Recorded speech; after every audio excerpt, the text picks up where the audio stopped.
All right, I'm here. How's it going, everyone? Wait, is my mic volume really high?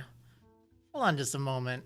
Sometimes it does that. It like jumps up to 100% when I set it at 80 or 85. Oh, it's 85. All right, we're good. Everything's fine. Sorry, I am like a minute or two late. I thought my kettle would actually boil water a little faster. Usually it boils it like super fast, and I don't know, for some reason it didn't. But yeah, I made some tea. I've been hooked on this lately. I'm all out of my green tea, which is a bit of a shame, but this is licorice spice. Really good with a little bit of soy milk and some stevia. It's quite nice. So I figured it'd just be a good thing to kind of have for this stream. So, let me have a sip of it first. Yeah, it's very good. Very good. All right, so this is another one of those weekly discussion streams, which is really cool. But here's the thing. I don't actually have much to discuss this week. Not a lot has really happened over on my channel. I mean, there have been some videos for sure, which is good to see. But, you know, the cat's out of the bag, of course, with the Diamond Adventure. You know, you've been enjoying that a lot, which has been really cool to see.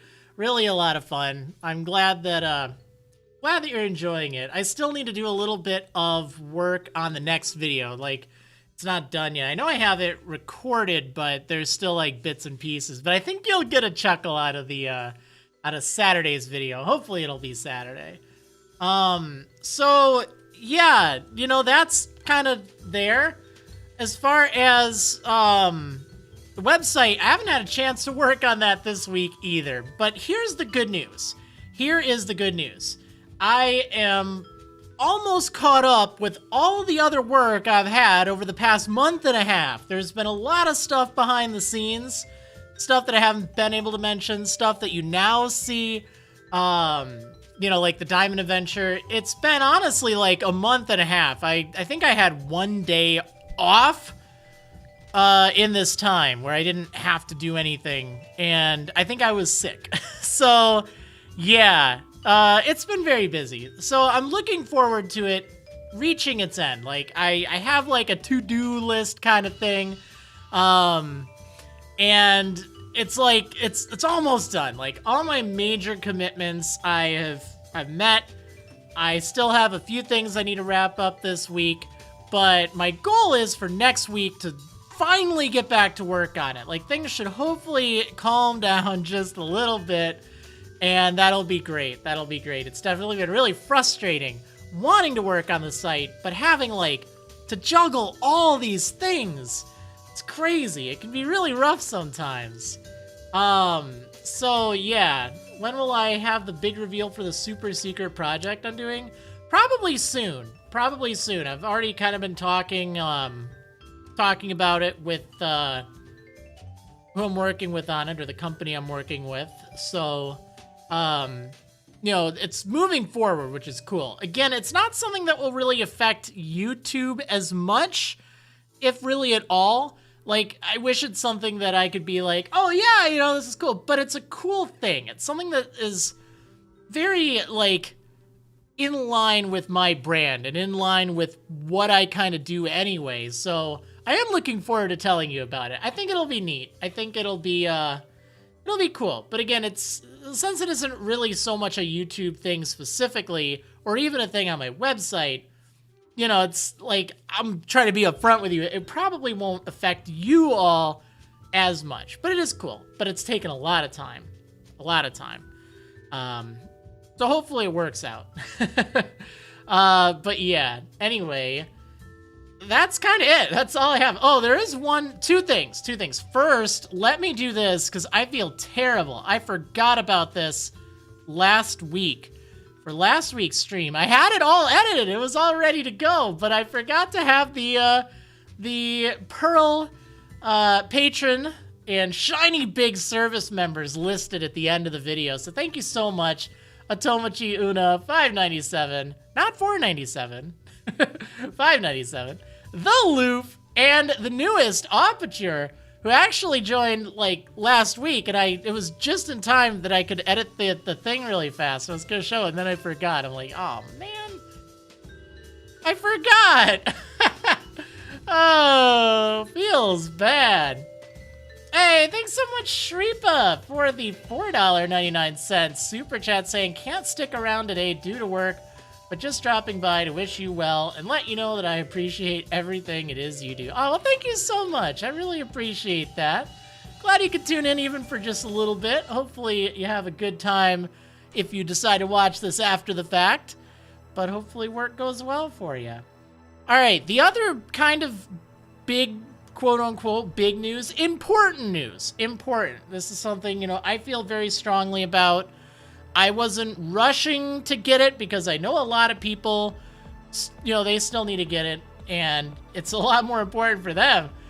But I did get the first dose of my vaccine, my COVID vaccine, yesterday. I have the first dose. The next one will be in 3 weeks, and I'm very excited for that. Like, it's something really important. If you're on the fence about it, you know, get it when you're able, if you're able to. I know every country and even every state is different. It's available in Wisconsin, where I live, to everyone 16 and older, which is good. Like, you know, they've been rolling it out in phases. I know in some places like Canada, it's, you know, really hard to get right now. Be patient, be safe. I've been just super safe for all this time. You know, a lot of people, you know, they have to go out and do stuff. And I'm very fortunate. I've been very fortunate during this whole pandemic that, you know, I can work from the home, that I'm already kind of used to being at home anyway. It was kind of like a big extended vacation for me. I know not everyone is as fortunate.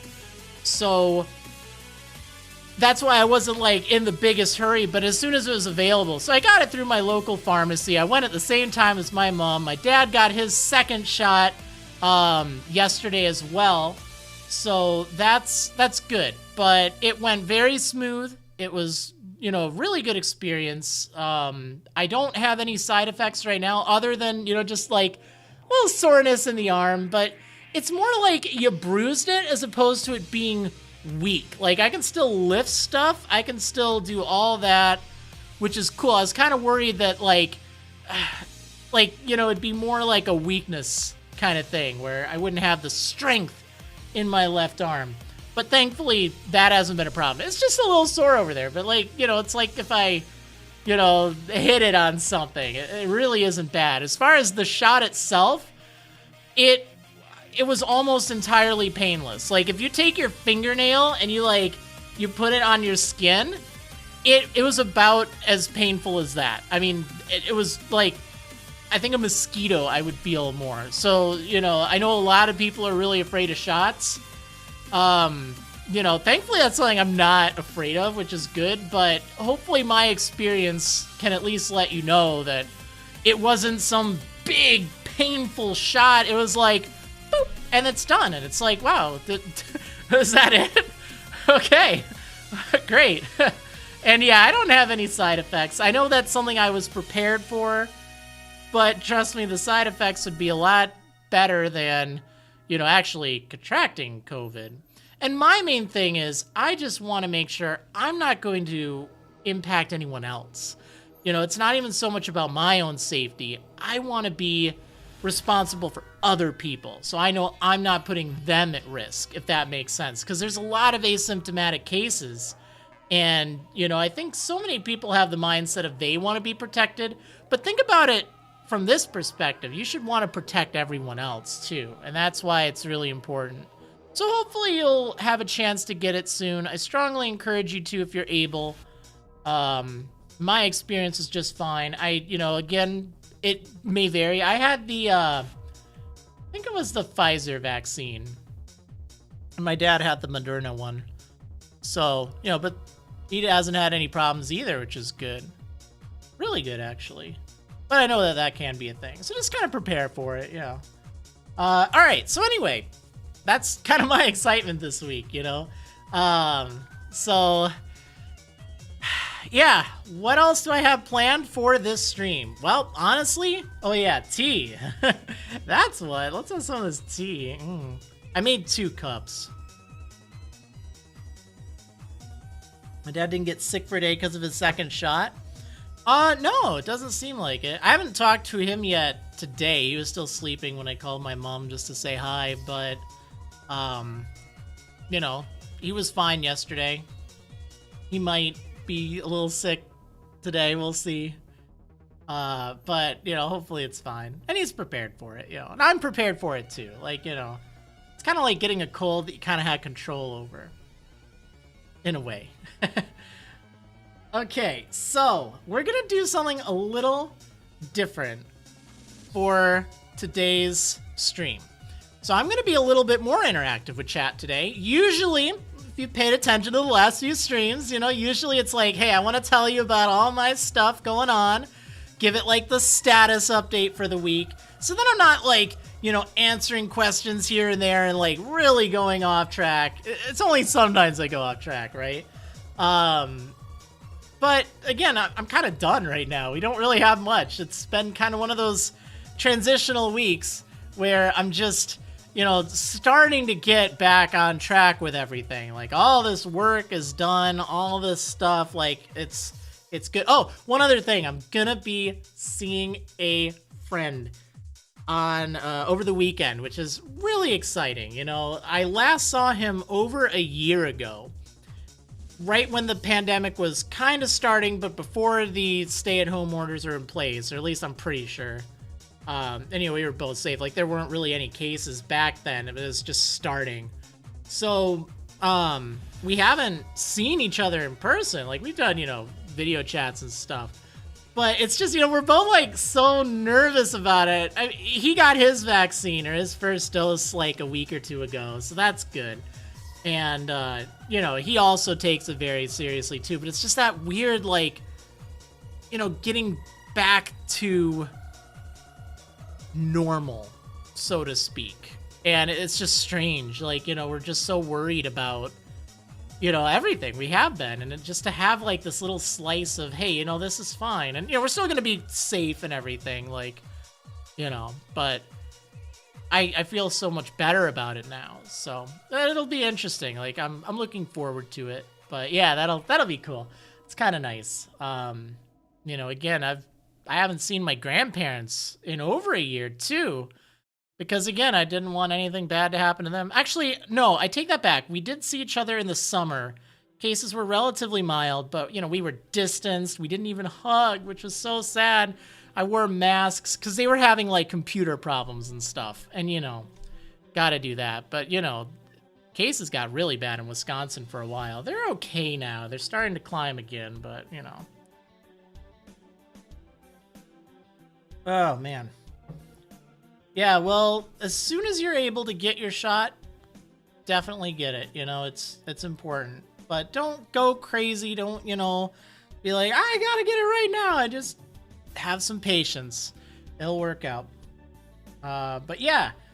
All right, so here's what we're gonna do this week. Now that I have all that out of there, or out of the way. So, we're gonna do something crazy.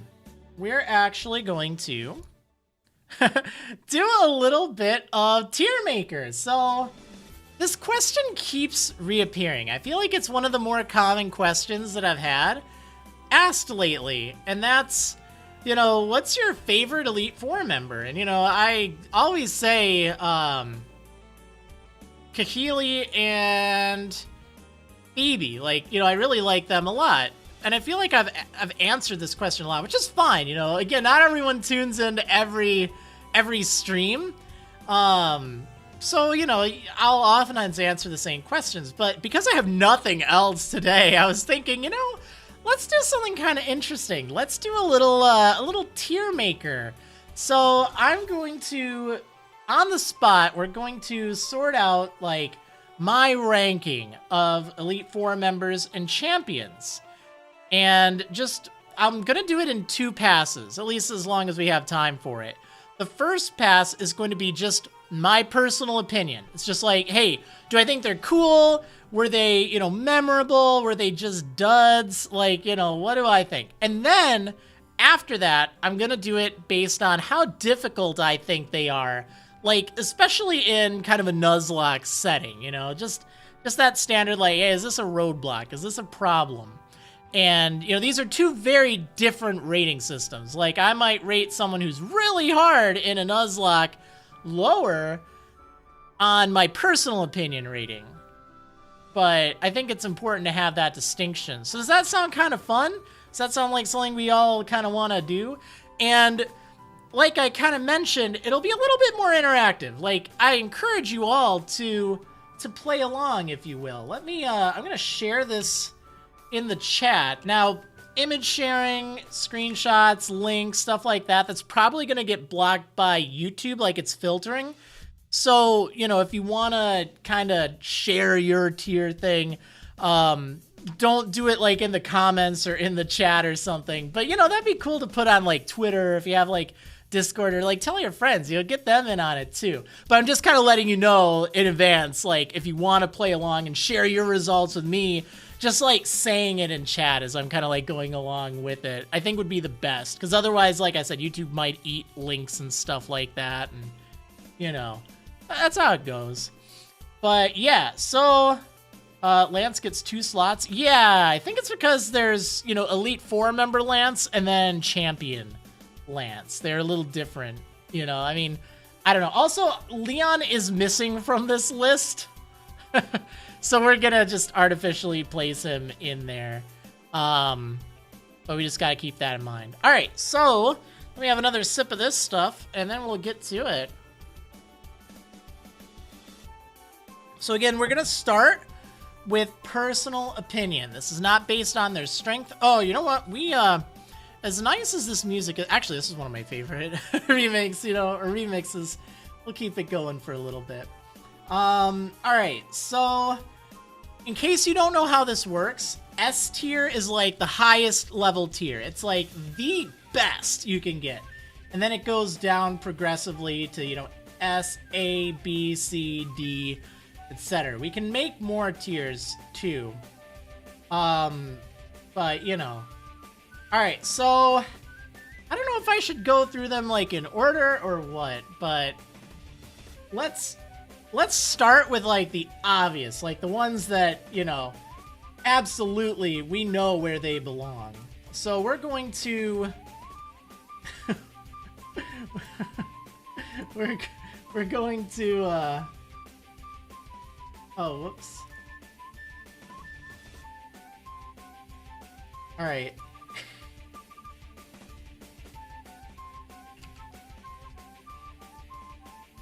We need the Glacia tier. This is the tier that you put people that you can use 4 items against in battle. All right. So, well, I've already mentioned Phoebe, and I've already mentioned Kahili, so let's just go ahead and put them in S tier. Hold on, I have to scroll up. There we go. All right, that's a given. That's a given for me. I really like both of them. I think they have really cool looks, really cool appearances. You know, they just have a cool style to them. I don't really like Phoebe's team, to be honest. I mean, that's actually one thing I appreciate about Oras, is they did make it a little bit better.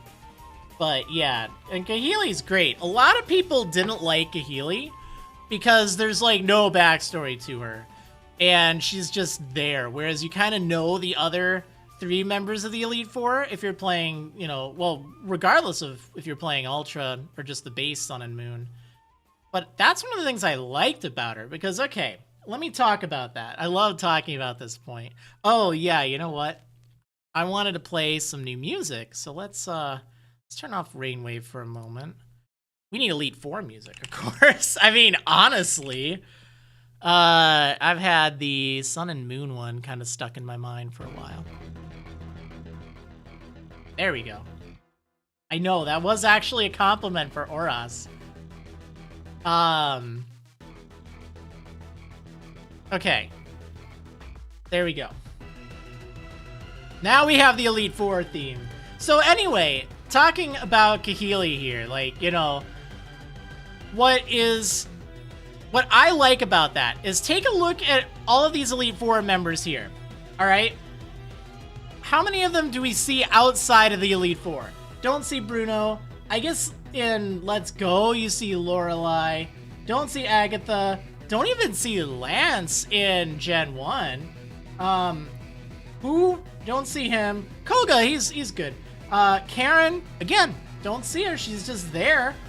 Sydney, nope. Drake, nope. We don't speak of Wallace. Aaron, nope. Bertha, nope. Flynn, yeah, you see Flynn. Lucian, nope. These four? Not really. I mean, they show up in a lot of other stuff, which is kind of cool. I like them, actually. These four? Well, one of them, yeah. But, you know, the rest, no. Lorelei and Four Island. Yeah, but Four Island's post-game, so, you know, that doesn't really count. I'm only counting, like, before you fight them for the first time. Yeah, you see Marshall, and, like, Caitlyn was previously a black and white, or not a black and white, a battle frontier in Gen 4. She was a frontier brain. She was the whole battle frontier. But my point is, the people that complain about Kahili not having, like, any backstory, that's, like, everyone I just mentioned here. You know? It's kind of a standard. You go and you fight the Elite Four, and they're not always people you know. In fact, rarely are they. So I feel like a lot of the criticism I've seen of her revolves around that point. It's like, wait, hold on just a second here. And what I really liked is you do hear about her. If you talk to a lot of the NPCs, you hear about this, like, professional golfer that is, like, you know, really talented trainer. I don't remember if they say, no, I don't think they did say she's an Elite Four trainer, but you do hear about her in just, like, passing, which made running into her all that cooler, because it's like, wow, it's her. It's her. She's the one. She's the one that they were talking about earlier. Oh, that's neat. I don't know who this is, but that's really cool. Uncle Brian with the $5 super chat saying, Elite Four? Don't you mean Elite Four? Yep, that's always a good one. Oh, I love that one. Glad she gets a little more fleshed out in Ultra Sun and Moon. Yeah, I don't even think it was necessary. But yeah, anyway, like, these two are definitely on my S tier list. I really like them. That's not my conclusive list. I just wanted to put them up there right away because we know that. Okay, so now we have the fun part. Okay. So, should we go from, like, the bottom to the top, maybe? Like, I don't know. This is weird. I've never really done something like this before. Because I almost feel like establishing a baseline is good. Like, A is like, yeah, they're really cool.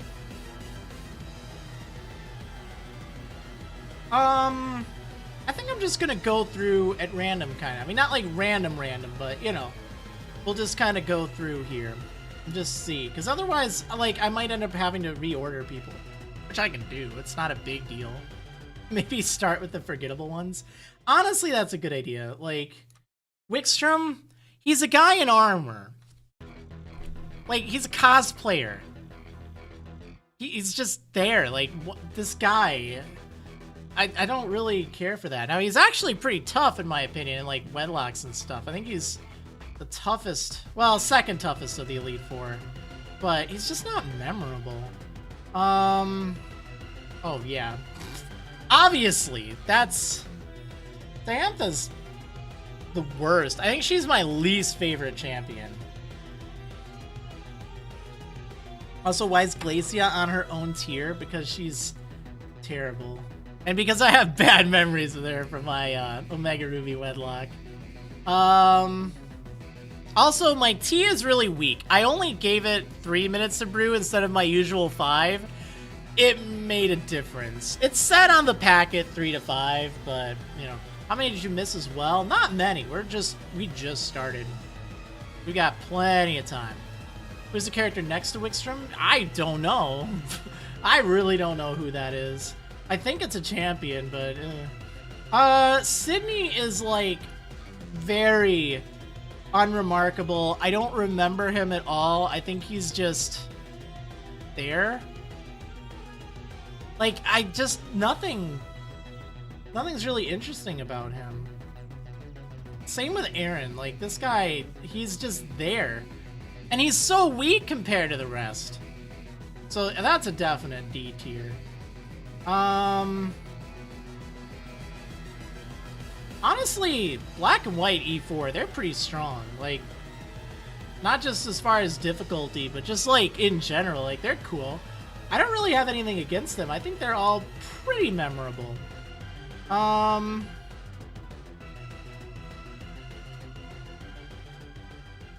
You know what?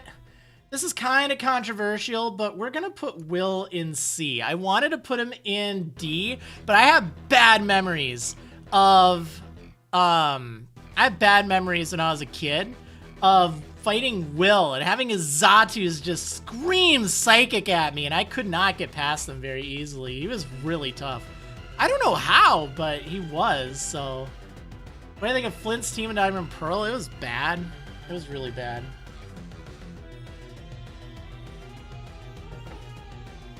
Definitely give this team 5 minutes. Definitely 5.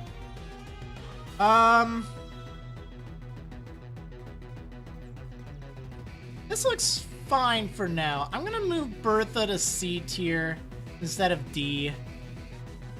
I'm wondering if we should have an F tier. I don't think it's necessary. With Bertha, she's just kind of there. She's nice, but I think the main thing that makes you remember her is the fact that she's Agatha's, like, sister, allegedly.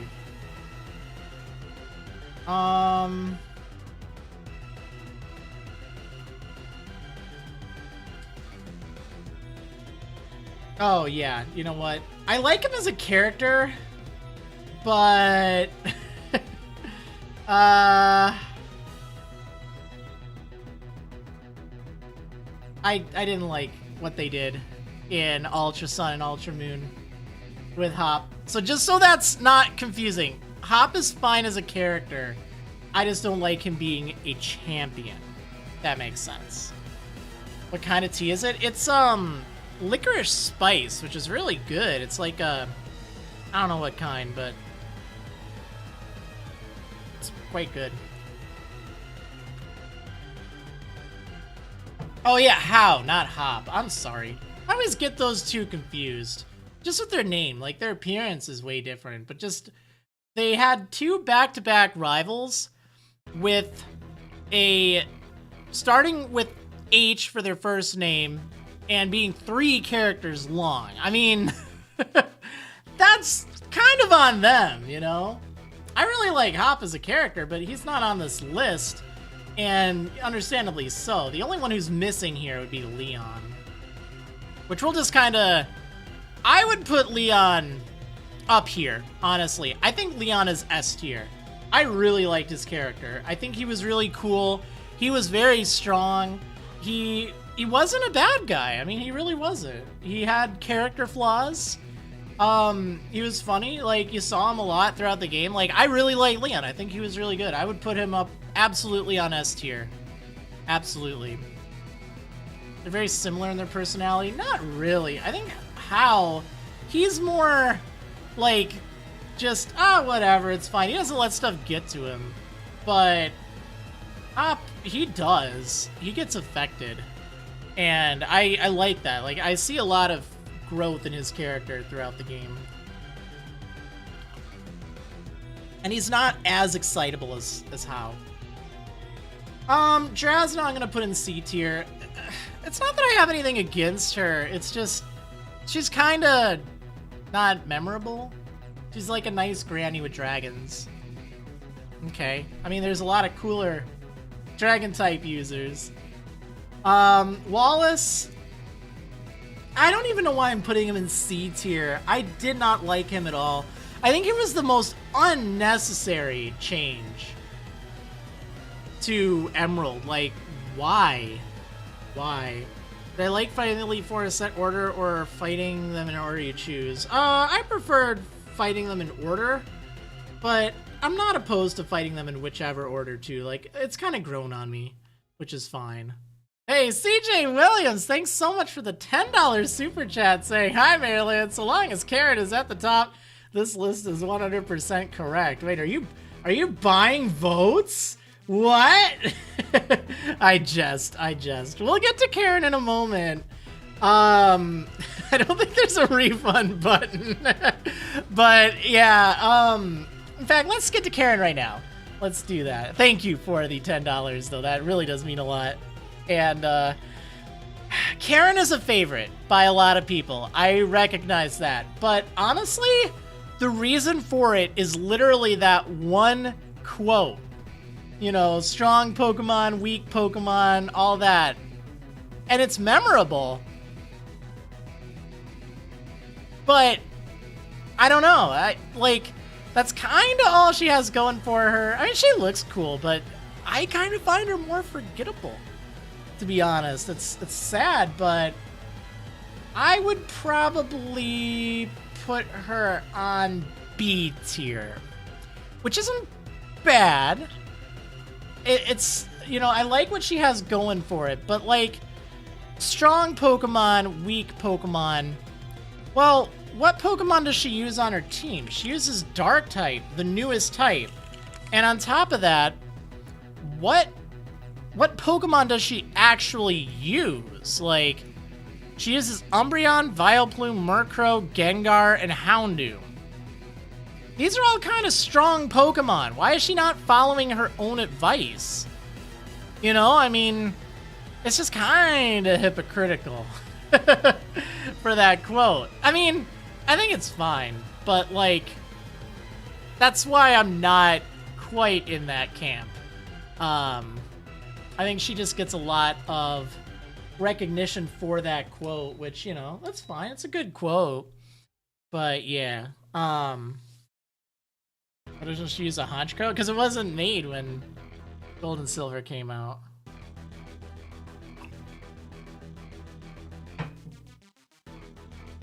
What if she just likes strong Pokemon? I mean, you know. Murkrow ain't strong. It was for the time. I mean, its moves are bad, but yeah. Anyway, that's kind of why like, a lot of people really like Karen, but she's just kind of like there. I don't dislike her. I like the quote, but she's just not quite like A or even S tier for me. All right, so we're getting through this list pretty well, I'd say. I think we should tackle Kanto right now. I think we have enough kind of going on here to kind of figure out like where everything is. Lorelei. I like her just fine. I think she's cool. I would put her on B tier as well. Like, she's memorable. I like that they kind of expanded on her, you know, involvement in, you know, Fire Red and Leaf Green and in, Let's Go. Like, that's pretty cool. I want to mix it up. We need something else. Yeah, Black and White Elite Four. I'm looking forward to getting to them. They're really good. Why is Mullane on the list? He is in Ultra Sun and Ultra Moon. He replaces, who does he replace? I think Hala. Which, by the way, he's not like a bad character, but there's no reason he should have replaced Hala. There's just none, other than adding like a steel type thing. Like, he's just not memorable. I wish he would have had more of a role in base Sun and Moon. Like, if he were Elite Four in that would have been cool. Like, but the fact that they just kind of like, oh, you know, we'll put him in instead. It's like, what? All right. So, Bruno.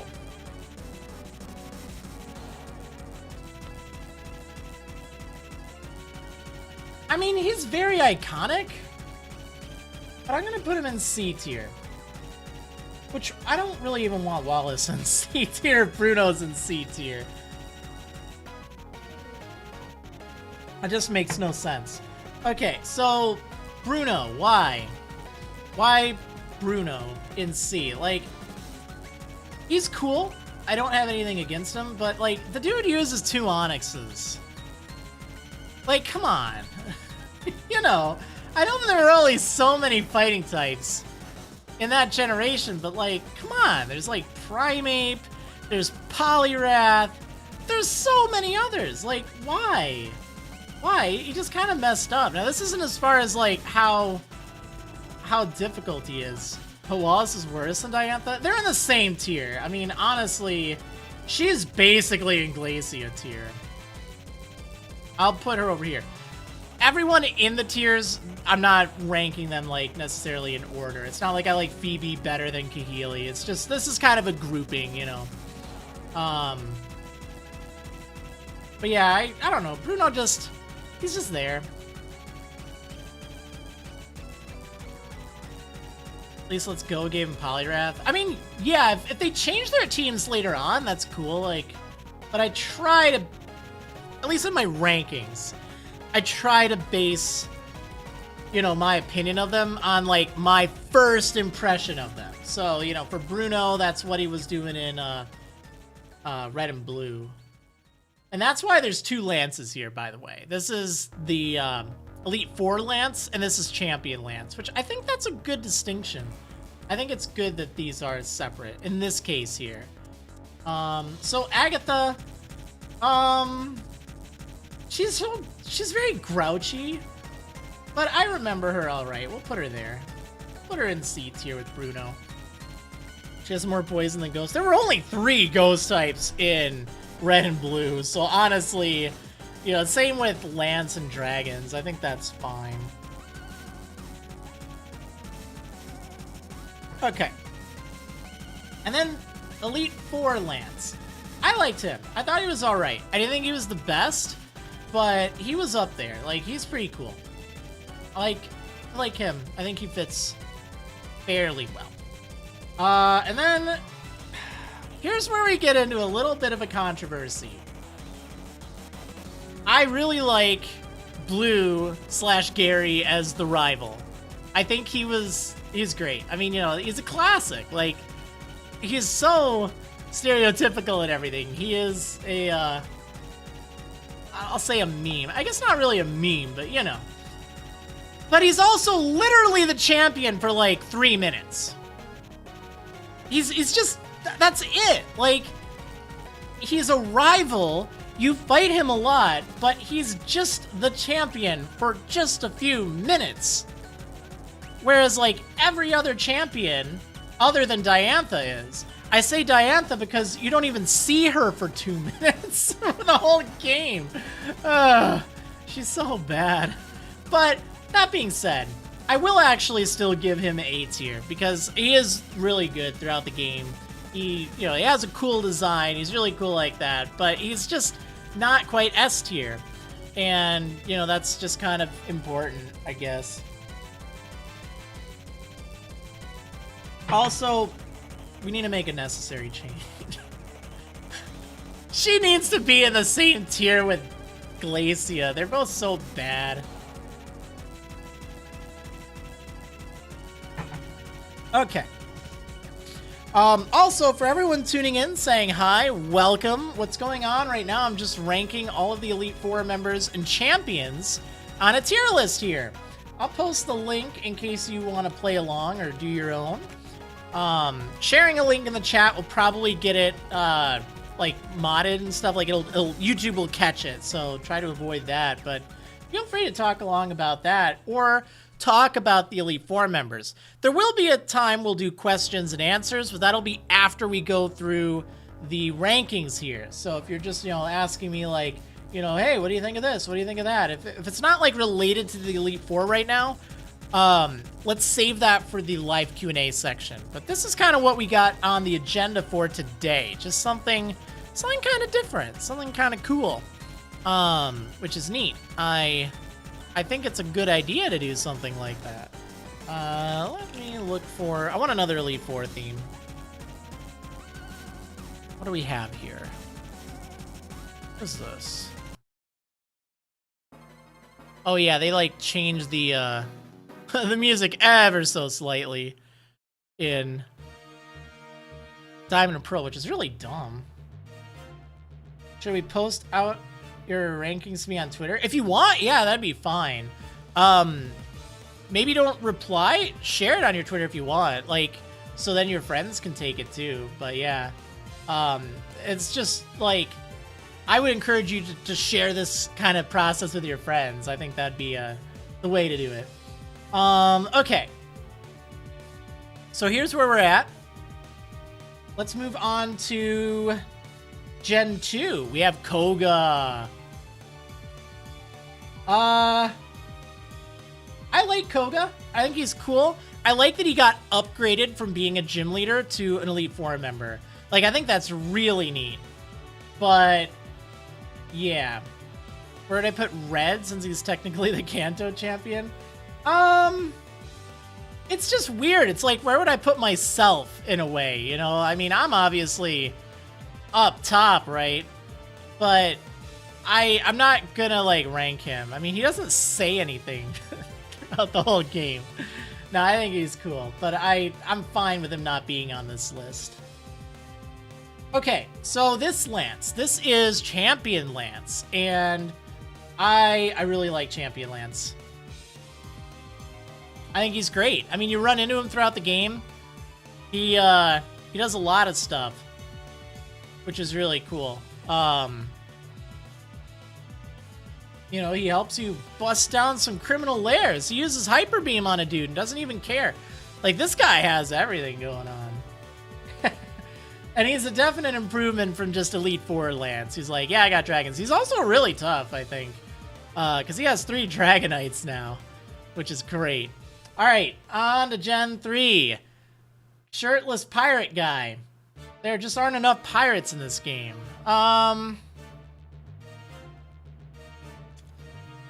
It's kind of weird. I didn't like him at first, but I feel like over the years, Drake has kind of grown on me. Like, he's just this, like, salty sea dog, you know? Like, he's not top tier, but I think I'll actually put him in B tier. Like, he's not that bad. He's alright. Like, he does have a cool aesthetic going on. I mean, you know. But I also think we don't need that many pirates in the game. It'd be cool if he, like, broke off from Team Aqua or something. Just gave him some backstory. Alright, Steven. Oh, Steven. Steven Stone. Y'all are gonna hate me for this. I'm gonna put him in C tier. I didn't really care for him, and I never really did. He's there. You see him throughout the game, but he never really felt important to me. Like, he's there. His types are just all over the place. I don't care for him that much. This isn't based on, you know, my, like, experience, like, how difficult they are. Although I don't even think he's that difficult. But again, this is personal opinion. This is not based on how difficult they are. And it's just weird. Like, he doesn't stand out to me. I know he's there, but I know you don't like Diantha. Can you play her theme? Okay. Okay. It is actually a really good theme. I do agree with you there.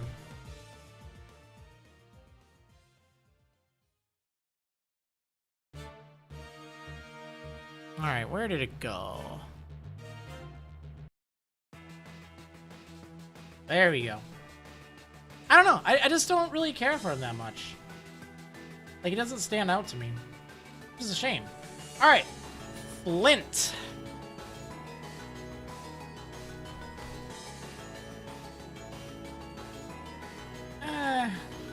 Put ketchup and mustard over here. I don't know. I know he's around. He's okay. But, like, his team really stunk in Diamond and Pearl, at least. And then on top of that, like, I don't know. It's just not that memorable to me. Like, he does stuff, but I don't know. Lucian. It's kind of cool. I mean, He's reading a book. He's kind of got an attitude going on. He's also pretty tough, if you ask me. But yeah, we'll put him on B tier. He's kind of neat. Alright, here we go. Cynthia. Oh, Cynthia. Yeah, I mean, this is... No. It's definitely A tier. Or not A tier, S tier. Absolute S tier. Cynthia's great. I mean, she's really tough. She's, the first female champion, which was really cool for the time. Actually, I think she's... Oh, no. We got Iris. We're good. But yeah, that's a definite yes. I mean, she's awesome. She's so iconic, too. I mean, that one, you can't do anything but that, other than maybe A. I think the A would just be if you had bad memories of her. But yeah, she's way up there. Alright, so we're into... Ooh, we gotta go back to the Black and White Elite Four. We're finally here, everyone. We're finally here. Oh, man. Alright. Oh, yeah, Diantha, too. Yeah, I guess they started doing female champions as the champions for the region pretty much after Cynthia. Yeah, that's right, because then Gen 5 had it, Gen 6 had it. That's good to see. But she was still the first, which is really good. Yeah, I forgot about Diantha. Huh, I wonder why. She's all the way down in the Glacia tier. Okay, I really like all four of these. And this is also the first time there wasn't, like, an order. I mean, this is, like, it really changed everything because you could fight them in whatever order you wanted, and that just by default made them about as important as each other, which is really cool. Like, I think that's a neat kind of way of doing things. It changed a lot, and they repeated that later on too. But yeah, because of that, that makes ones like Aaron and Sydney, who are just like the first ones you fight, and they're very forgettable. That's their fate, so it kind of changes. So Caitlyn,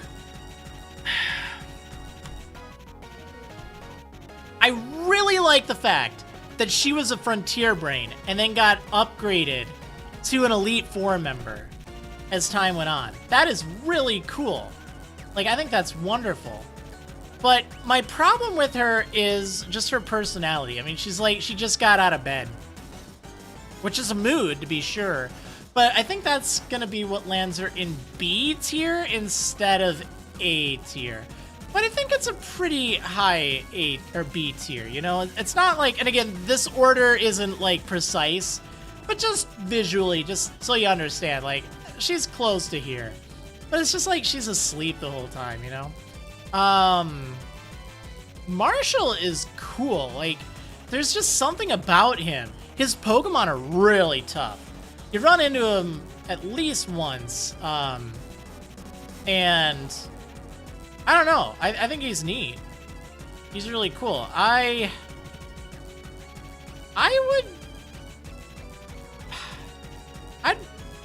at least B tier. I kind of think would put him in A tier, actually. I mean, he's just cool. And he's really tough, too. And you know what? Same with Grimsley. This guy is great, He's like all like, a gambler and leaving things to chance and stuff like that, which is really neat. Yeah, I know they changed his appearance in Sun and Moon, which is kind of weird, but he's kind of weird, which is great. So yeah, I think both of them are way up there. Feel Marshall is the hardest E4 member. I kind of think you might be right there. He's very tough. And then Chantal.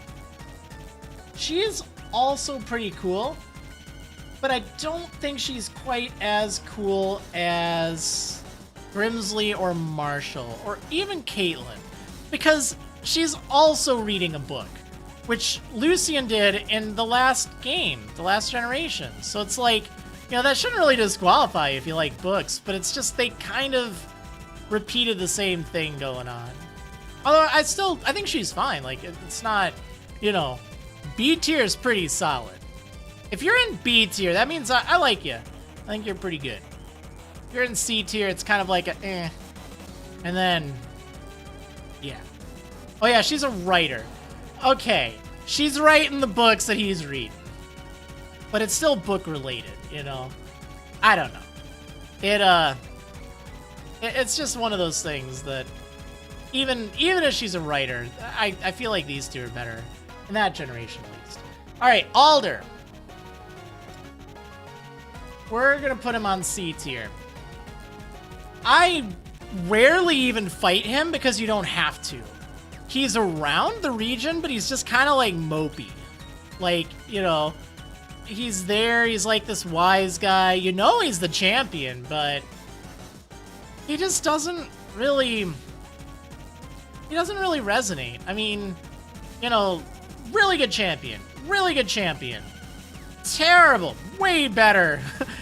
Alder's way better than her. Way better than this guy. But, like, he's just kind of there. And, you know, I don't know. He's just there. But at the same time, I like the fact that they tell you, hey, he's the champion. And he's just kind of not in a good place because his Pokemon died. And, you know, he's kind of wandering around trying to find himself. Like, I think that's cool. I'm not opposed to that. And that's why, you know, it's not like sharply in D or something. But he's just kind of, you know, like, I don't fight him most of the time because you don't have to. He's optional. You only have to fight him if you're playing in the post game. Do I consider N a champion? I mean, kind of. It's sort of the same thing I have with Blue/Gary. I guess for a moment he would be, but A, he's not on this list, and B, he still identifies as Team Plasma, and when you fight him in the final fight, so, you know, we'll just do that. But yeah, he was champion. I mean, you know, although he cheated, he used a legendary. Alright, Iris. She had really good music, though. I like that she got upgraded in Black 2 and White 2 to champion. But I don't know if she fits in here, because it's just weird. It's like, how did she become champion? You know, did she resign her gym leadership and then just went on to take on the league, or did she just get put there? Like, it's just strange. But she had really good music and a very strong team and a, like, really cool kind of style to it, I guess. I don't know. I'll put her down on C, honestly. Like, she's there. She has really good stuff going, but, like, I also don't think she really fits that same Elite Four/champion vibe like the others do. So it's still markedly above, you know, these. But yeah.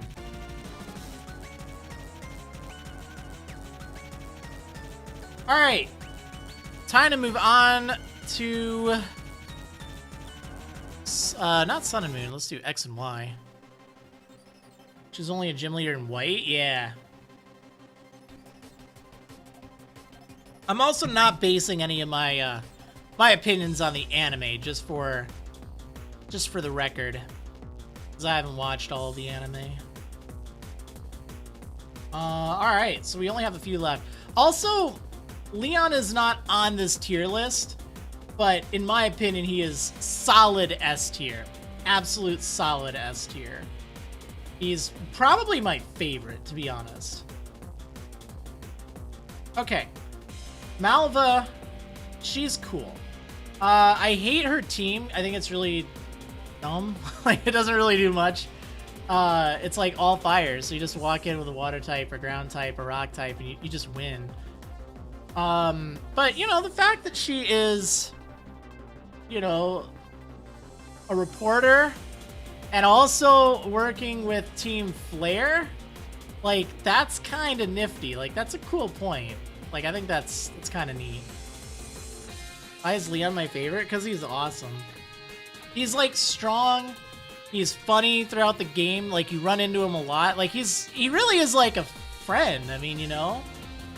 But he has a lot of good personality flaws, and even despite that, he still ends up being quite strong. Wish Malva did more in the story. Yeah, me too. Me too. That's why it's like she's not A tier despite having some cool background. I think it would have been way cooler if she did more outside of like post game, but it is neat. Seabold, I'll put him in C. Bold. That's honestly where he belongs. He has the funny, you know, Chef Ramsay vibe. But other than that, what's he all about? I mean, you know, he's a chef. He's another cosplayer. Like, they're all cosplayers in this. Look, just like, ooh, I'm a chef. Ooh, I'm a dragon lady. I like armor. And, you know, she's cool, but, like, she's the only sane one here. I think you should have fought her when she was part of Team Flare. That would have been awesome to fight, like, a Team Flare, you know, scientist or someone, and then fight them later in the Elite Four. Like, that would have been classy. But no, I feel like they definitely had a missed opportunity there. But yeah. Okay. I mean, he's strong. I think he's one of the stronger that you fight. But as far as just my overall vibe, because again, this is not based on how difficult they are, at least generally. I am making a little bit of, you know, influence there. But yeah. What am I talking about? I'm ranking the Elite Four members and the champions of the Pokemon games. All right, we have Sun and Moon. Yeah, there we go. Okay, I really liked the Sun and Moon Elite Four because, you know, they actually, like, formed during the game. I mean, they weren't just the Elite Four that were around. I mean, they were the Elite Four because of Kukui. You know, he wanted everyone to, like, come together with that. So there is some kind of, like, criticism that I have where it's like, well, we already knew them all. It's just refights. Just fighting them again. Other than, you know, Kahili, of course. Which, you know, people complain. It's like, oh, it's Kahili. But, like, I actually really like that. I think it was cool. And I think how they handled it, because you don't actually fight Acerola. You encounter her a lot. And, you know, the other two, yeah, you know, they're captains, which makes sense. Or not captains. What are they? Kahunas. Kahunas. Acerola's just a captain. You're bothered by how they overlapped as Kahunas and trial captains? Or Elite Four? Yeah, and I think that's a perfectly legitimate criticism. Like, I think you either like that or you don't. I think that's totally fine. I was kind of mixed on it, but I do like how they changed it up. So, I mean, shoot, I like all of them. I think they're all great. Like, Hala's fantastic, you know? He's this, like, just big Hawaiian dude who's, like, you know, really passionate about things. You know, he's Hal's grandfather, right? I think grandfather. And, you know, he's the kahuna. Like, he's really cool. Like, I like him. He's got a good team. You know?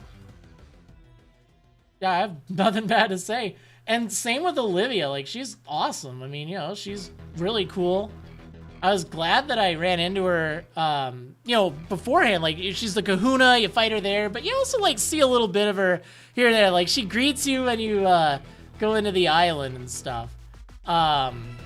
So, yeah, I think that's really neat. And then Acerola, honestly, it's kind of weird. So, she's definitely A tier for me.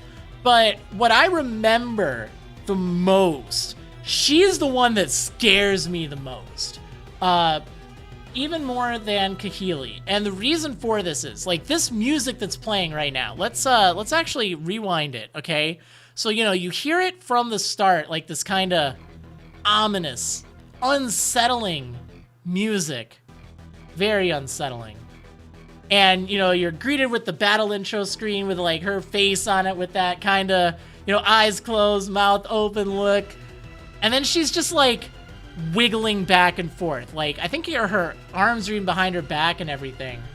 Trying she's so intimidating. It's like, oh my gosh, I haven't fought her before. Now she's here. Like, I don't know what it is about that fight, but it's creepy. Like, there's just something about it that just has me, like, always on edge when I fight her. It's like, oh, man. And, she's a good character throughout the game, too. I'm not going to quite put her in S tier, which is really weird because I feel like she does more for the game than Kahili, but I just really like Kahili. I think she's great. All right, and then, again, Leon is not on this tier maker list, but he would be the only one added in Gen 8, so he's S tier, SS tier, like top tier, S plus, whatever you call it. Way up there. But we have to put Kukui in the club. Kukui is great. I love Kukui. I love him. I was so happy at the end of Sun and Moon where, he's not the champion, but he might as well be. He might as well be. And I was rooting for that. All right, we gotta play it. We gotta play it.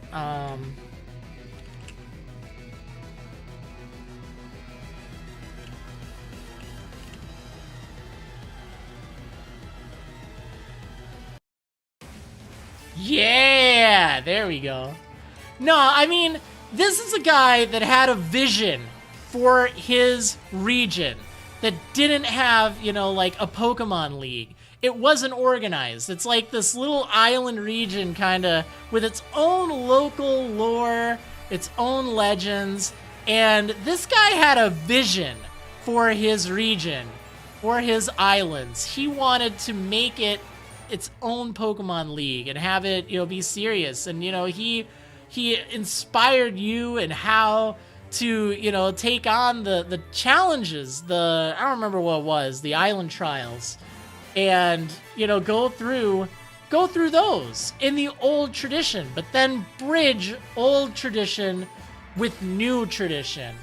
And that was just so cool. Like, this guy is so involved. Holy smokes, he's not just the champion, he's the organizer of it all. And, he teaches you so much throughout the game, and he's just like this really energetic, like, positive dude. Like, that's just great. And to top it all off, I would have been okay if you didn't fight him at the end, but you fight him at the end. That was what I hoped so much for. Believe it or not, for Professor Sycamore. I really wanted the champion to be a professor at one point, and I was honestly hoping it was going to be Sycamore, because, he was cool. You fight him throughout the game, too, which is great. But then it's her. That's it. And I was really sad. That made me angry. But the other thing is, Kukui's better. He's way better than Sycamore ever would have been. This guy was the guy you were meant to fight. And I love that so much. Like, he is absolutely top tier. So yeah. That is my personal opinion rating for all of these. This is not based on their difficulty in game, like in a Nuzlocke setting or something like that. We're gonna do that in just a moment, which should go a little faster, by the way. But this is just based on my personal opinion, like how they were, kind of there, how they impacted me throughout the game, But yeah, all right, so this is my list. I'm gonna take a screenshot of this.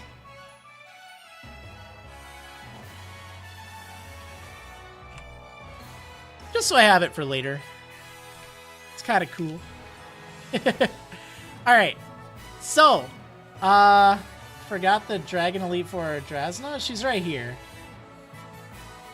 She's in C tier. All right, so we gotta reset this.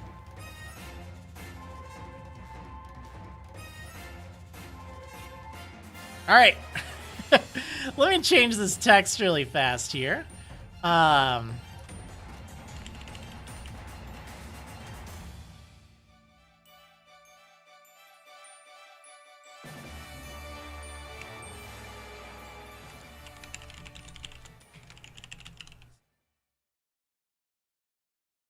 All right. So this will probably be a little bit different here. Now, this is just based on their difficulty. Am I going to do this for gym leaders too some other day? Yeah, maybe. Could be fun. We'll see. How are y'all liking this, by the way? Is it is it enjoyable? Are we having kind of a chill time? It's a little departure from what we usually do. We'll do questions and answers after difficulty here. But I just didn't really have anything else to talk about this week. It was kind of, I won't say boring, but for, you know, stuff relevant to YouTube and my website, yeah.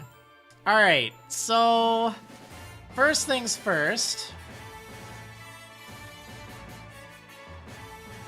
This is obvious. All right, so we have the Glacia tier. I mean, she's neither difficult nor easy because, like, she, you know, like, you can just use a fourth item against her. So, you know, it's kind of like it doesn't matter. She's either easy or hard. You'll never know because you can use the fourth item and cheat like I did. I'm still so mad about that. It was such a great series other than that. And, you know, the whole, like, steamrolling everything. Isn't Juan the leader in Setopolis? Yeah, so he's not on this list. This is Elite Four and Champions. Okay, so I think we should actually work on the toughest first. I think this will be easiest because there's definitely some choices up there. So I'm actually going to put Leon up here as well. We don't have Leon on this list, but he's basically there. Like, this list I think was made before Gen 8. I couldn't find another one. Hey, thank you so much, Robert Ortega, for the €5, or about $5.97. Oh, that's really hard to read. I'm so sorry with the ranking and difficulty thing there. But yeah, saying, get so much enjoyment from your content. Glad to be able to give something back, even if it's small. That's not small at all. Thank you so much. And saying, your locks are legit my comfort TV. Thank you so very much. Oh, you're welcome, Robert. I'm glad that you enjoy watching my stuff and all the Nuzlocks and Wedlocks and stuff like that. Yeah, they're always there. I mean, you know, you can replay them whenever you want. You can have them on the background. Just have some good comfort TV, like you said. All right, so. Oh, man. Not gonna lie, say you're blind to that moment. Man, I can never live it down. I'm blind to the whole Omega Ruby Wedlock. I forget so much of it because I let that one thing ruin it. Which is a shame. Alright, so as far as difficulty, Leon, the invisible Leon, he's way up there. Actually, you know what?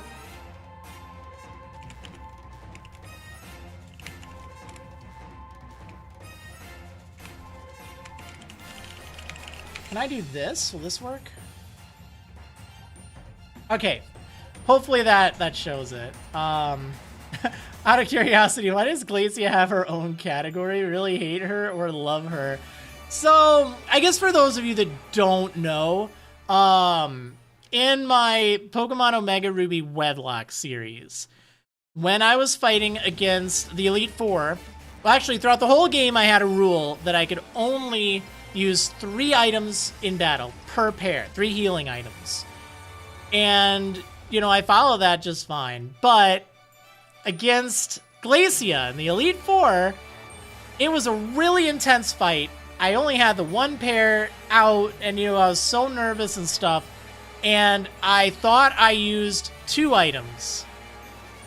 I had actually used 3 when I ended up using a 4th item. So it was 100% a mistake. Like, it's not something I did intentionally. But, you know, oh man, the comments at the time were just so demoralizing. Because it's like, you know, I went through this whole series. It was a really tough, you know, fight near the end. I did some really cool things with it. And then as I'm editing the footage, it's like I used 4 items in that fight. I had to, like, replay it and count it. My heart just sank. Because it was, you know, and it was absolutely unintentional, but man. Oh, it just, It ruined the whole series for me. And, you know, it is what it is.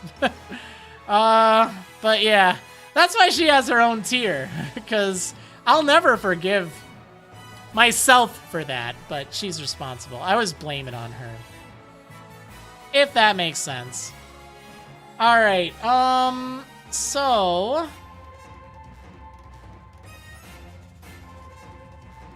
let's move on to other ones. So, Alder, where do I even put him? That's kind of weird. I, like, never fight him. I've never fought him in a Nuzlocke, because what's the point? Aaron is, like, extremely easy. Like, extremely. He's so forgettable. Sydney is really easy as well.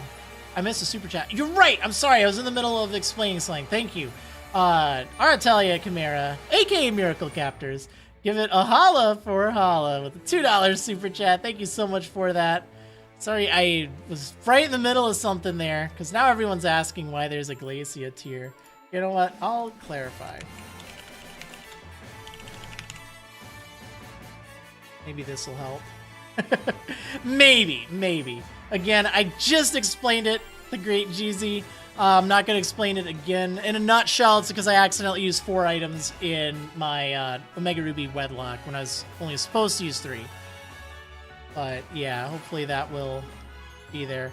No, it's not that it's uncategorizable. It's just that I have beef with her. Alright, so let's try to find, like, the easiest.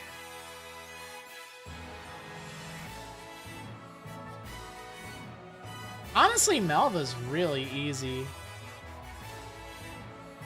I mean, she only uses pure fire types. It's, like, extremely easy to counter that. Also, I think Grimsley's kind of easy. Let's put him there for now.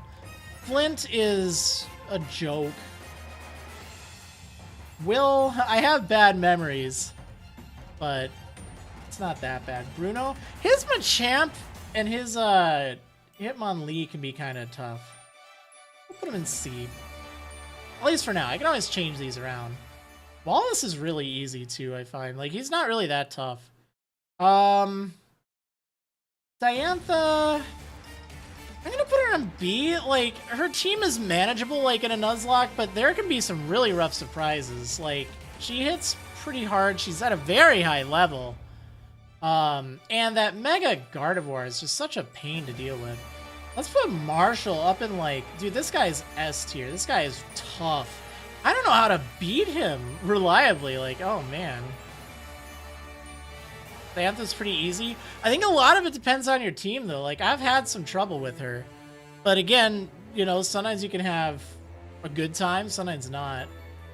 I think it's a lot tougher in a Wedlock, where you can't, like, just switch around whenever you want. When you're only using 2 Pokemon, she has a lot of diversity there. But I think she's alright. Like, it's not...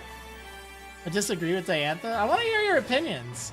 Like, she's not S tier, but I feel like she's harder than any of these 3, because if you're not prepared for that Gardevoir and it outspeeds you, it's gonna hit really hard. So, you know, it's like none of these have anything that's an option. She's stronger than these 4. That's what a tier list is about.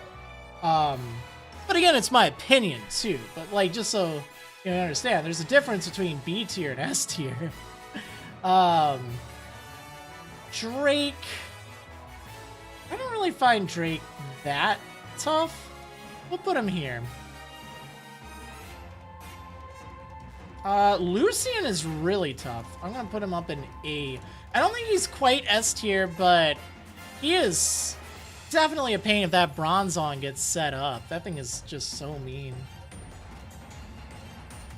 Bertha, she's usually a joke, but she also can set up evasion spam and has Earthquake and stuff, so she can be surprisingly threatening. Caitlyn is strong too. She has really strong psychic types that have really good coverage, especially in black and white. Koga's pretty easy. Yeah, Koga, he's actually really easy. We'll put him in on D tier there. Phoebe is also pretty easy too.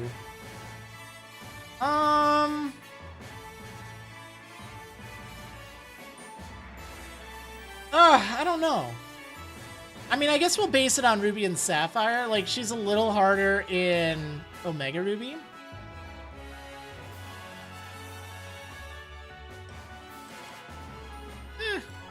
I can't really think of anything that tough with her. Like, as a general rule.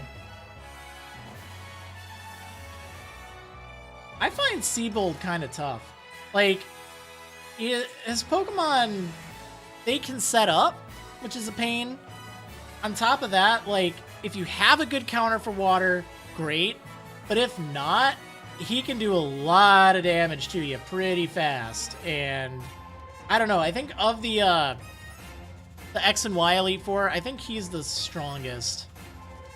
Actually, I'd put Wickstrom up there as well. In the context of like a Nuzlocke or a Wedlock, I guess that's what I've done. His Aegislash is a pain. And his Pokemon are pretty deadly too. Drasna's kind of easy though.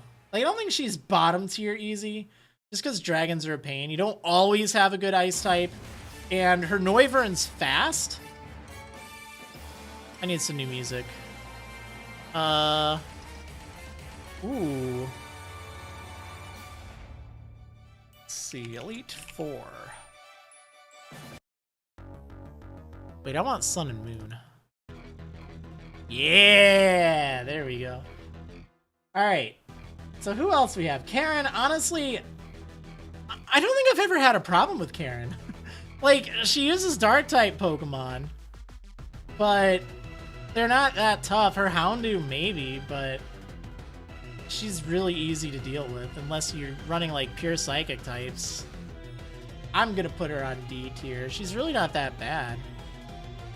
She's cool, but, like, she's not tough.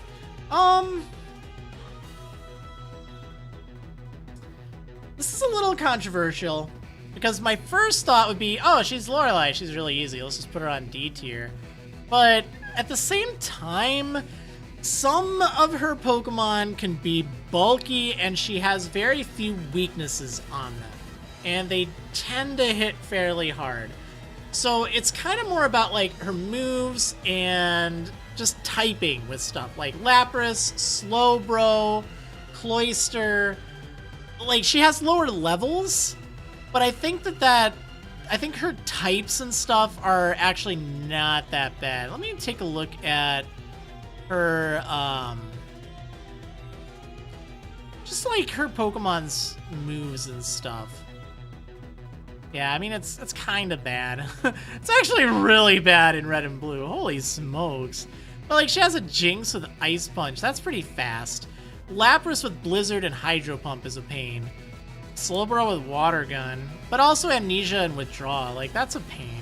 Like, it's still easy, but I think it's a little bit more challenging. Like, I always tend to have more trouble with her, and I just get a little worried about her, as opposed to any of these ones here. So that's just kind of my thought. It's weird. Agatha. She's really easy. Because you just, I mean, like, I can't really think of her being tough.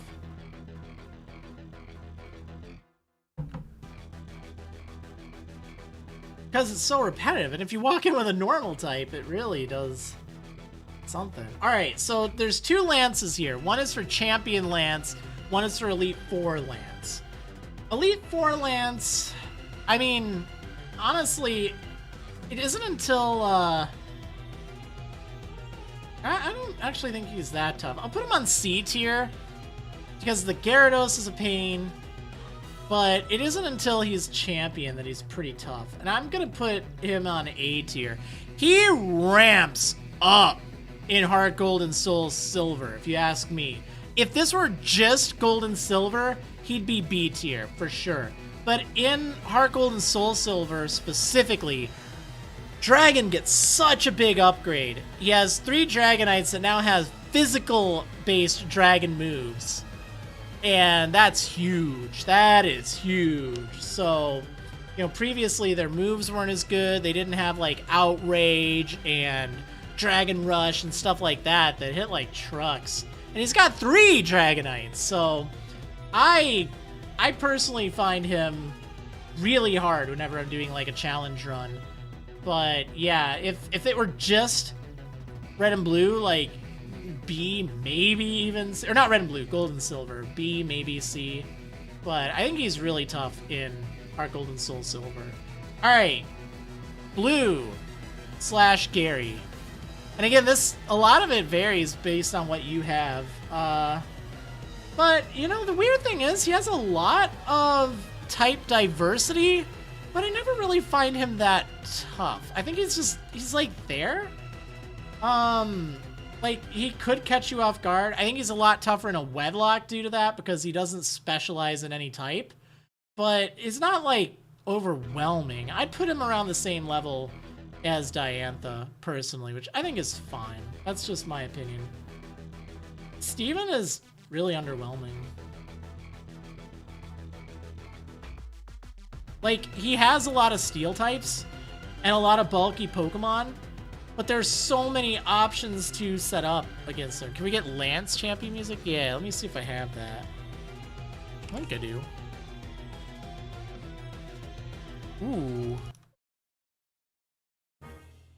We'll play the Black 2 and White 2 version of it, just because that popped up first.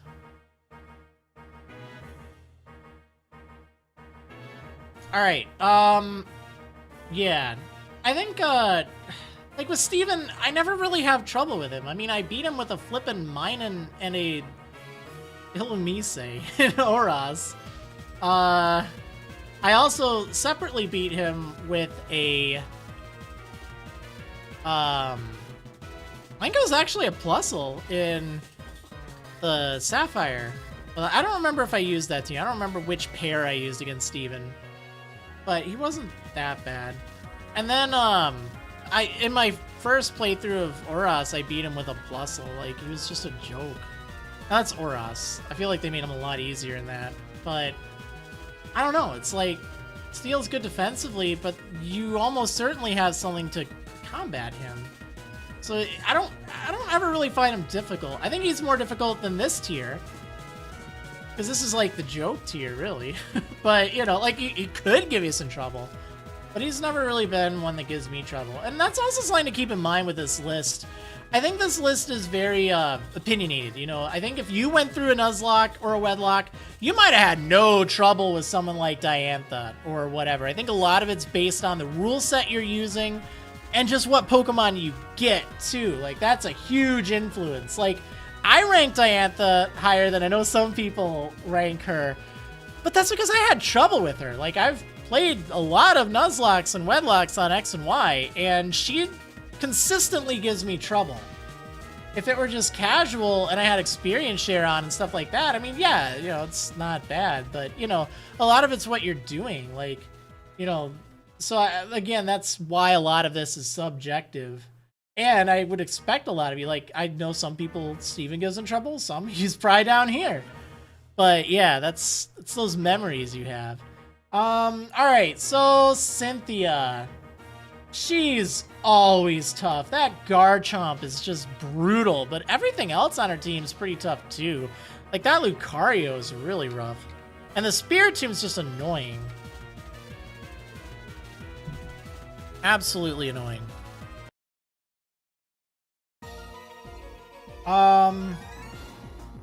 Yeah, I mean, I feel like that's pretty inarguable. I mean, I think everyone is kind of like, yeah, Cynthia, she's probably a tier above all of this. Although, if it weren't for the level, kind of, you know, leveling up in, Sword and Shield being easy, Leon is actually really tough. Like, he is.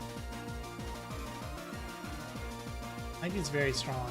Alright, Chantal is really surprising. She's always the one that I think, oh, it's not a problem. It'll be just fine. She's really easy to predict. She uses ghost type stuff. You know, not a problem. But then she she does something, and then every time she is a pain.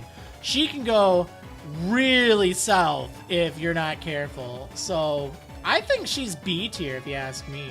Maybe even A tier. I'll have to consider it because her Pokemon hit hard. They hit hard. They're typically slow, but they hit hard. And they also have a big variety of weaknesses and resistances. So, you know, it can be rough. Alder. I don't know where to put him. I never fight him. But he uses a lot of bug types, and I feel like he's not really that tough by the time you fight him. So I'm just gonna put him there. Oh, geez, yes. Choice Scarf Chandelure in, is that in, challenge mode, Black 2 and White 2? Because I don't think she has that in Black and White 1. Alder for Glacier tier. I was tempted, but Alder hasn't done me wrong. It is challenge mode. Yeah, it's really brutal, though. Iris. Honestly, this is also kind of controversial, but I think she's really tough. She has a lot of good Pokemon on her team. Not a lot of clear weaknesses. She has a good balance between defensive Pokemon and offensive, fast-hitting Pokemon. I find I have a lot of difficulty with her, and especially in the context of a Nuzlocke where you're already fighting the Elite Four, and they're really tough. So even though that's not directly her, the fact that if someone dies, if you're playing a Nuzlocke or Wedlock or something, yeah, let's play the Iris music. Hold on, it's really good music too, but it's not a factor in this rating.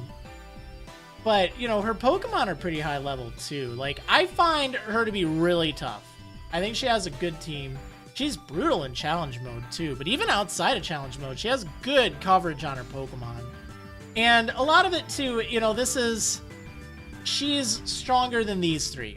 And these three are stronger than these five, in my opinion. Now, it's not like she's stronger than Cynthia. And I definitely think Cynthia is stronger, but, you know, I think she's up there, if that makes sense. So, I think she's pretty tough. All right. So, we're running out. Oh, man. So, Hala, Olivia, Acerola, and Kahili. I like Kahili. She's one of my favorite Elite Four members, but I don't think she's that tough, honestly. Like, she doesn't really have anything that's a threat. I don't remember ever having any difficulty with her. Like, she has Skarmory and stuff. She has some strong birds, but I never remember having any difficulty fighting her. So I guess that's very subjective here, just based on my own experience. Hala, on the other hand, I feel like his Elite Four fight is tough.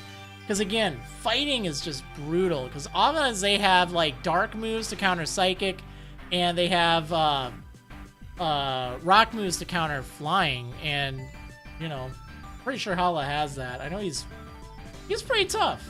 I wouldn't quite put him up in A tier, but I think he's up there. Olivia, I also have a lot of worry around her. She's pretty tough. She has more weaknesses, I feel, but I think she's still stronger than this row. She can give you a lot of trouble. But I would have to put Acerola up here. I think Acerola is really strong. She's scary, and I think that, I don't remember what it is that made me scared, like looking at her moves and stuff, but her Pokemon hit hard, and they have pretty good coverage. So I find she's the one I worry about the most. Molayne, I really don't know. I feel like he has good Pokemon on his team. I'd put him on B tier. I don't think I've fought him enough in like a challenge setting to really say for sure, but I'd probably put him on B tier. Like, it's a very solid Elite Four from Alola. They're very strong. Oh, man. Yeah. Honestly, Kukui is brutal. This guy is strong. He has really good moves. He has items that are helpful, if I recall. Yeah, I definitely think he's S tiered. Like, he is very difficult to beat. In fact, he's one of the few that I managed not to beat one time, you know? I'll tell you right now, all these other ones I didn't lose to, ever. This guy, I did. Now, I went in with 2 Pokemon, but still, he's brutal. He's very brutal. Not quite Cynthia brutal, but he's still up there for sure. And then How, I mean, I don't like that fight, but he is also pretty strong, but I think he's easier than Kukui. I'll put him in A. Like, I feel like these two are around the same strength, like Champion Lance. You know, I'd say Champion Lance is probably stronger. And again, this is not in order, like, of the individual tiers.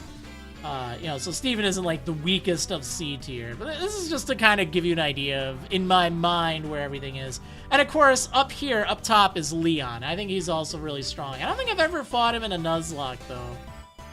But I've heard some horror stories where, like, it really ramps up there. Like, the game gets so easy for a lot of it. Like, during the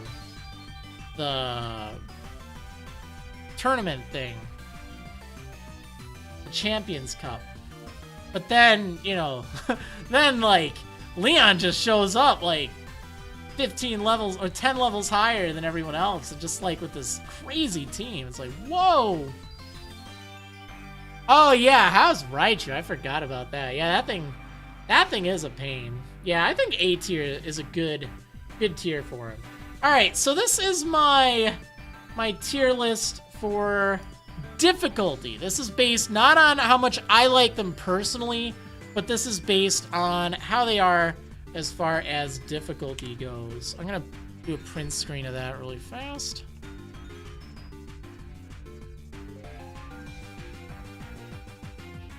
Yeah. Where is Ultra Necrozma in this list for perspective? S++. It's 2 tiers above all of these. Because you either have Zoroark or you don't. Or like a Steel type or you don't. And if you don't, it's... I mean, I went in with just a normal tier, or not normal tier, normal team. You know, like, I didn't pick anything specifically for it, but just in my casual Ultra Sun playthrough on my Stream Archive channel, you know, I just went in with just whatever I was using. You know, I used good stuff, and it one-shot. It outsped and one-shot every single Pokemon on my team. It's like, you actually want me to use, or require me to use specific Pokemon? Or else, you know, like, that's tough. There's no way you can argue that's not tough. Unless you're like, well, of course it's easy. You just get a Zoroark. Well, yeah, how would you know that? Unless you were looking up how to beat it. Did you know that that thing was going to be tough the first time you went there? You didn't unless you looked stuff up. Oh, I have this feeling that there's going to be this, you know, super tough boss fight that I could cheese with a Zoroark, so I better grab one.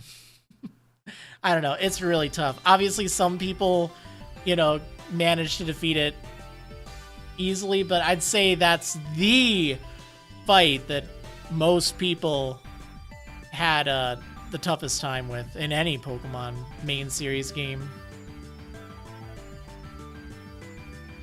Yeah, so all right, that's my list. I hope you all enjoyed. I think we're pretty much done here. I don't know if I'll post. I might post it later. Maybe on my YouTube community tab, I'll post the 2 images so you can see it in case you wanted to. But let's get back to the main show. We got some Q&A time. Hopefully that was fun. Sorry we didn't do a lot of Q&A until now, but I figured we'll do something to kind of, you know, mix it up, because I didn't really have anything else to talk about today. Oh, man. All right, so before I do anything more on the Q&A, we're getting going for it, let me get the Ask in Advance questions. I don't think we had any on Patreon this week. Let me check. Which is totally fine.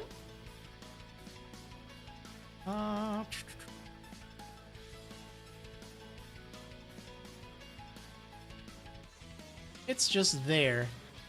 If you feel so inclined and you're a patron. All right, yeah, we didn't have any over there, so that's fine. We have 3 questions this week, which is fine, a little lighter, but again, it's more of a benefit. It's not something you have to use, but it is there posted in my community tab for YouTube members. If you hit that join button, supporting me each month. All right, I believe this is it. There we go. Let me get rid of the ranking difficulty stuff. There. Nice. All right, so let's answer these. So, Tomochi Una saying, howdy, Devin. Can't think of any questions this week, so here's mine. How are you doing? Any cool projects you're able to share? Yeah, I'm doing all right. I've been, really busy with stuff, really under a lot of stress and pressure to get things done like the past month and a half. But, it's finally starting to wind down a little bit. I'm excited to breathe. I think that's good. Cool projects I'm able to share. Not really much at the time being. Hopefully soon we'll have more to talk about with that. But yeah, I mean, I've been cooking healthier. Like, that's been something I wanted to do. Like, I wanted to eat a lot less sodium, so I've been making my own sauces lately. I've gotten like no salt added tomato sauce, and I've just been having a lot of fun just using that as a base and just putting in a little bit of garlic powder, a little bit of cayenne pepper, and some Italian seasoning. Just no salt, just like the herbs and stuff. And oh man, it turns out great. It's wonderful. Like, I love it. And it's like, this is so much healthier for me than like all this salt and things. It's crazy. So that's been kind of neat. Like this afternoon I had vegetables and I put some sauce over it. And I'm like, oh, that'd be really good. Because otherwise I've been having sriracha on my vegetables, which is really good. After what happened to your dad, you need to watch your salt intake too. Yes, it's really important. It really is. I wasn't really going to mention anything health related, but I guess it's a good lesson in getting things right, but also taking things seriously. So, the past like month and a half, I've had issues with my blood pressure. It was really high, like 140 over 90 and higher. And I was having some side effects for that, so I was kind of worried. And it was April 1st, actually. It was kind of one of those wake-up call moments. So that day, I'm like, I am going to just do what I can to make this better. And I just looked at everything. I put away all the unhealthy food I had been eating, and I made a goal to have a very low salt, low sodium diet. And I've stuck to it, which is great. I only allow one cheat meal a week, which is, I think that's fine, because the goal is to cut way back. It's not to be Spartan, because, you don't realize how much sodium is in your stuff. And I was like adding it all up in my head, like what I was eating. And it's like, it was probably 7,000 milligrams a day of sodium, which is huge. Like, that's so much. And it's all the convenience food. It's all the food that gets, packaged and stuff. They can just warm up quickly and it's all good and tasty and all that. So realizing I can get beans that have no salt added, like canned beans, no salt added, make rice. Like, I have a rice cooker, sriracha sauce. If you like hot sauce, it's fairly light in sodium. I got some salsa and some guacamole that have lower sodium in it. Which, that's really good with like rice or eggs or things like that. But it, I've tried a low sodium diet in the past, but it was more to like lose weight, more like, hey, we'll try it. But this is this wake-up call I needed. And it's like, I need to change now. And that was important to me. Now, here's the thing. Here's like why I didn't even necessarily want to talk about it. I didn't want it to be like, oh, pity party or oh, whatever. My point is, this is kind of the part I want to caution you all about. I told you my blood pressure was high, like consistently 140 over 90, right? I'd been checking it multiple times a day, and it had been consistently high, sometimes even 150 and up. It's a wrist cuff one. A wrist cuff, like, checker thing. Blood pressure monitor. And I was doing it wrong this whole time. If you have a cuff one that goes on your wrist, do not lay your arm flat on a table. That's what you do with the band one that goes around your shoulder. You have to have the band at the level of your heart. So you do like one of these numbers where, you know, you pledge allegiance to your heart meter, not your heart meter, but your blood pressure monitor. And you try to have that up against your heart. It needs to be lined up there. Or you can put your elbow on your table if you have a cuff meter and then do that. So I took my blood pressure with that and it was fine. A little high, but like fine. Not crisis. Not, oh my gosh, how could this happen to me? I've been eating so poorly all this time, and now I'm paying the price for it. It was all because I was reading it wrong, because I was doing it wrong. But it still motivated me to make a change, because I saw myself, like, in my mind, that's what I thought was true. And that was what my reality had become.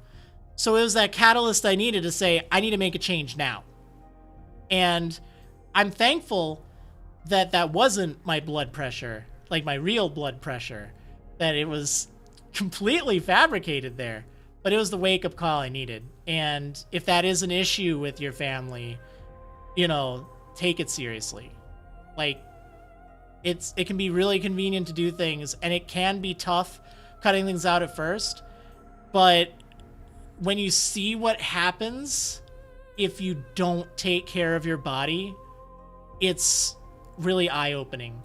And, you know, I'm not trying to be a health guru or anything. I'm not looking to, you know, talk too much about, like, my health. I know I'm way overweight, and that's something I'm looking to change, but it's something that takes effort and it takes progress. And things like sodium, cutting back on that makes such a difference, because it's in so much stuff that's bad for you that by cutting that all out, just by default, you're basically eating better foods because you're making better foods. And then finding things like sauce. You know, it's like, hey, I don't need store-bought sauce that has all this sodium in it. I don't need it. I can make it from the can. It's not hard to do, and it tastes great if you just add a little bit of seasoning. It's so cool. Like, I found I get excited about cooking things now. Like, it's like, wow, this is cool. It's not just throw mac and cheese in a pot and eat it. That's not the way to go. Instead, it's, you know, make some rice each day, and then think, oh, do I want to add this bean to it or that bean? You know, just open up a can of that, you know. Add anything. I'm not like counting calories. I'm not, you know, doing anything like that. I'm trying to just focus on sodium, because that leads you to so many better choices in general. So yeah, I mean, you know, maybe in a few months I'll give an update on that, you know, but after hearing about, you know, what happened with your dad, and after, you know, you kind of mentioned this in the chat, like, take it seriously. It's important, because it was my wake-up call to see how bad things could get. And I didn't like the thought of thinking I had severely high blood pressure. And thankfully, I don't. Maybe a little high, but not bad. But it could have been. Especially after seeing what I was eating. You know? So yeah. Anyway, that's how I'm doing. I guess cool projects. I've been cooking. There we go. Cooking better. Experimenting with food. I'm gonna put a grocery order in tonight too. Get some more stuff. I'm excited about that. I'm actually gonna cheat a little bit as far as, you know, healthy stuff, or unhealthy. I'm gonna get a bag of potato chips, but it's no salt added potato chips. It's just potatoes and oil. So it's not good for me, but at the same time, you know, a little indulgence here and there is fine. Like, again, it's about making better choices and not always only eat vegetables, that's it. That's oftentimes what gets hammered into your head. Don't do too much at once. So I just saw that. It's like, oh, that's cool. But yeah, you know, it's also very hard to find potato chips that have no sodium in them. All right, anyway. Shripa asking, which Pokemon villain/team leader, or villain team/team leader would be your most and least favorite, and why? So my favorite is probably Team Galactic as far as teams, because they're just so funny. Like, I just love them. They have really good memorable quotes. They use Wurmples, which is kind of dumb, but whatever. Yeah, I mean, I like them. Cyrus is also pretty cool. The admins are also cool too. I mean, they're memorable, which is weird. Like all the other, you know, like the Team Flare scientists, they're just jokes. They're not memorable. But yeah, least favorite is without a doubt Team Yell. Now, I like the leader of Team Yell, but Team Yell is just, they're worthless to me. They're just, I don't like them at all. All they do is just block your path and just focus on essentially cheating. And it's just, I mean, not even cheating in like it's just obnoxious. It's like, well, we're gonna block everyone's path so only Marnie can become the champion. It's like no motivation there. Like Flare more than Yell? I do. I don't think Flare's great, but they're at least fashionable. And, you know, they have an organization thing going. They got a business, you know. They're business people. But yeah, they're better than Team Yell. In some ways, I like them better than Team Skull. Team Skull kind of got on my nerves. But yeah. Yeah. As far as, like, leaders themselves, Giovanni, he's classic. I mean, this guy. Team Plasma's Getsis is, you know, he's on another level. I don't like Team Plasma as a team as much. Oh, I do like them. I think they're probably, like, my second favorite. But yeah. That's kind of where I stand on that. Okay, and then Miracle Captors, aka Artelia in chat.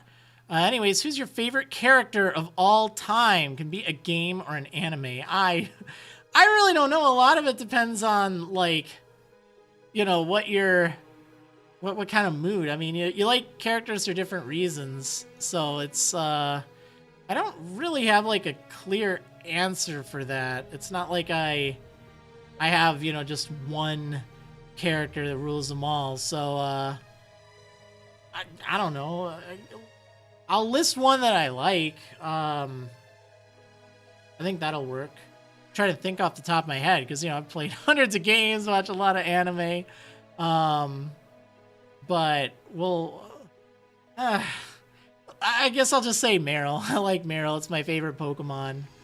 Pokemon is, you know, big for me. But yeah, other than that, I really don't know. I'm sorry I don't really have a more definite answer there. It's just kind of like, you know, some people have like someone they focus on so much. Like that's their identity, you know. But like for me, I don't. I like a lot of different characters for a lot of different reasons in a lot of different series. So like, sort of like with games too. Like I don't really have a favorite game.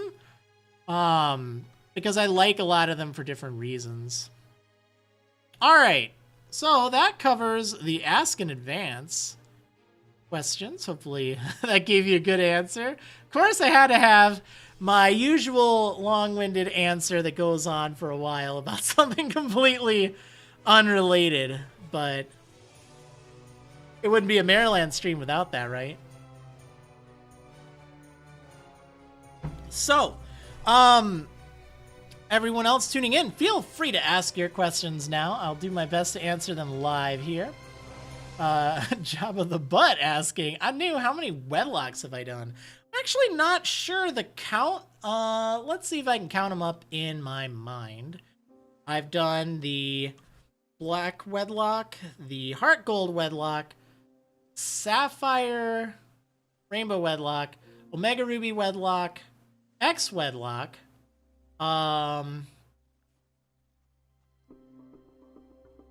I technically did one on silver, or not silver, crystal. Fire red. What am I missing? I don't think I did any sleep lock. No, I did crystal that was a sleep lock and a wedlock, but I think that's it. I've personally done another black wedlock and another X wedlock. I did a Y wonder wedlock. Well, that's 10. I'm out of fingers, so we'll leave it there. If anyone remembers any others I did, great, but that's a lot. I've done a lot.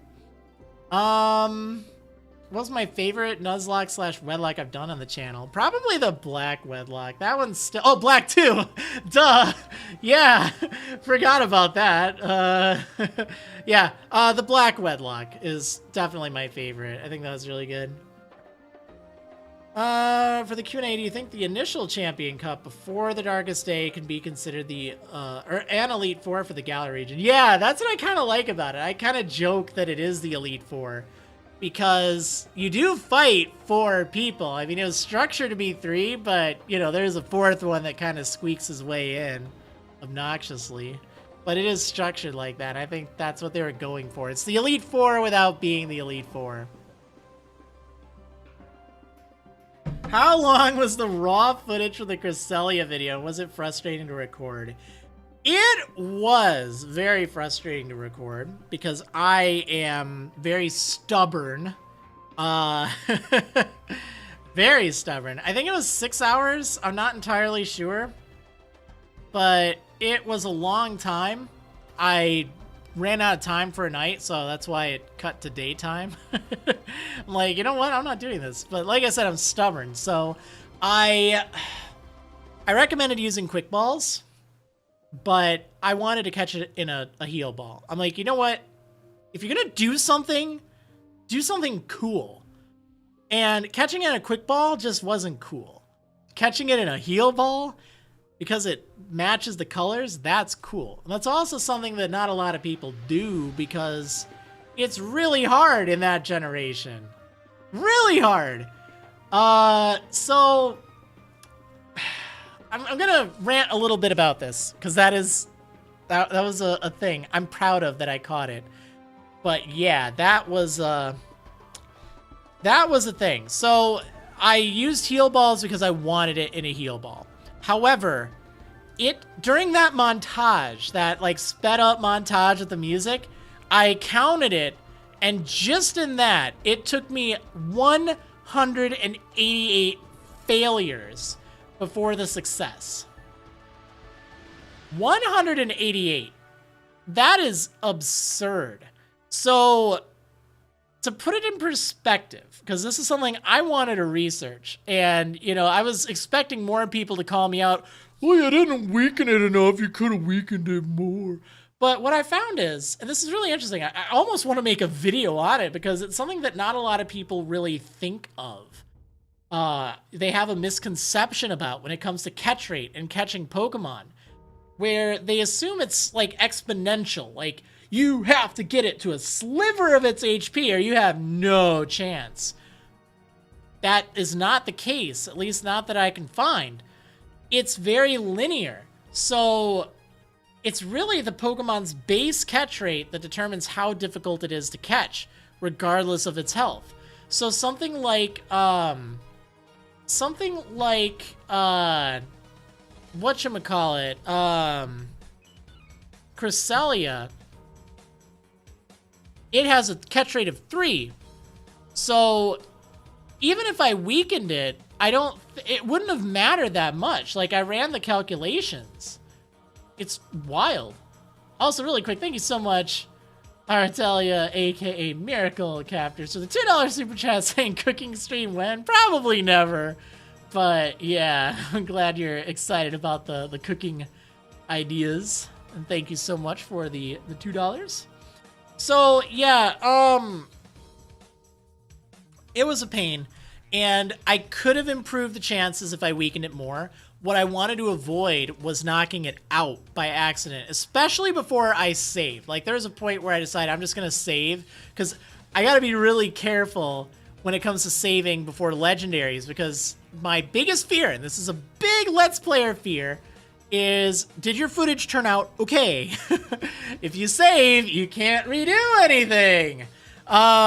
So, you know, I didn't want to do that, but then it got to the point where it's taking way too long, so I did need to save, and, yeah. And I did that for, like, you know, Giratina and Regigigas and stuff like that. Like, I would, you know, say, all right, I'm gonna save, and then, like, before I actually save, which it does take forever, for the record, but before I actually save, it's like, okay, let me stop recording, check and make sure it's good.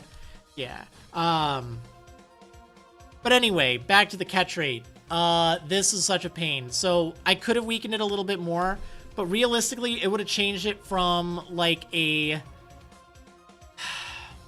was like a 3% chance to maybe a 4% chance. You know, I mean, it wasn't substantial, and I did end up weakening it later on, but what was remarkable is it should have been, with it being asleep, and with it should have been,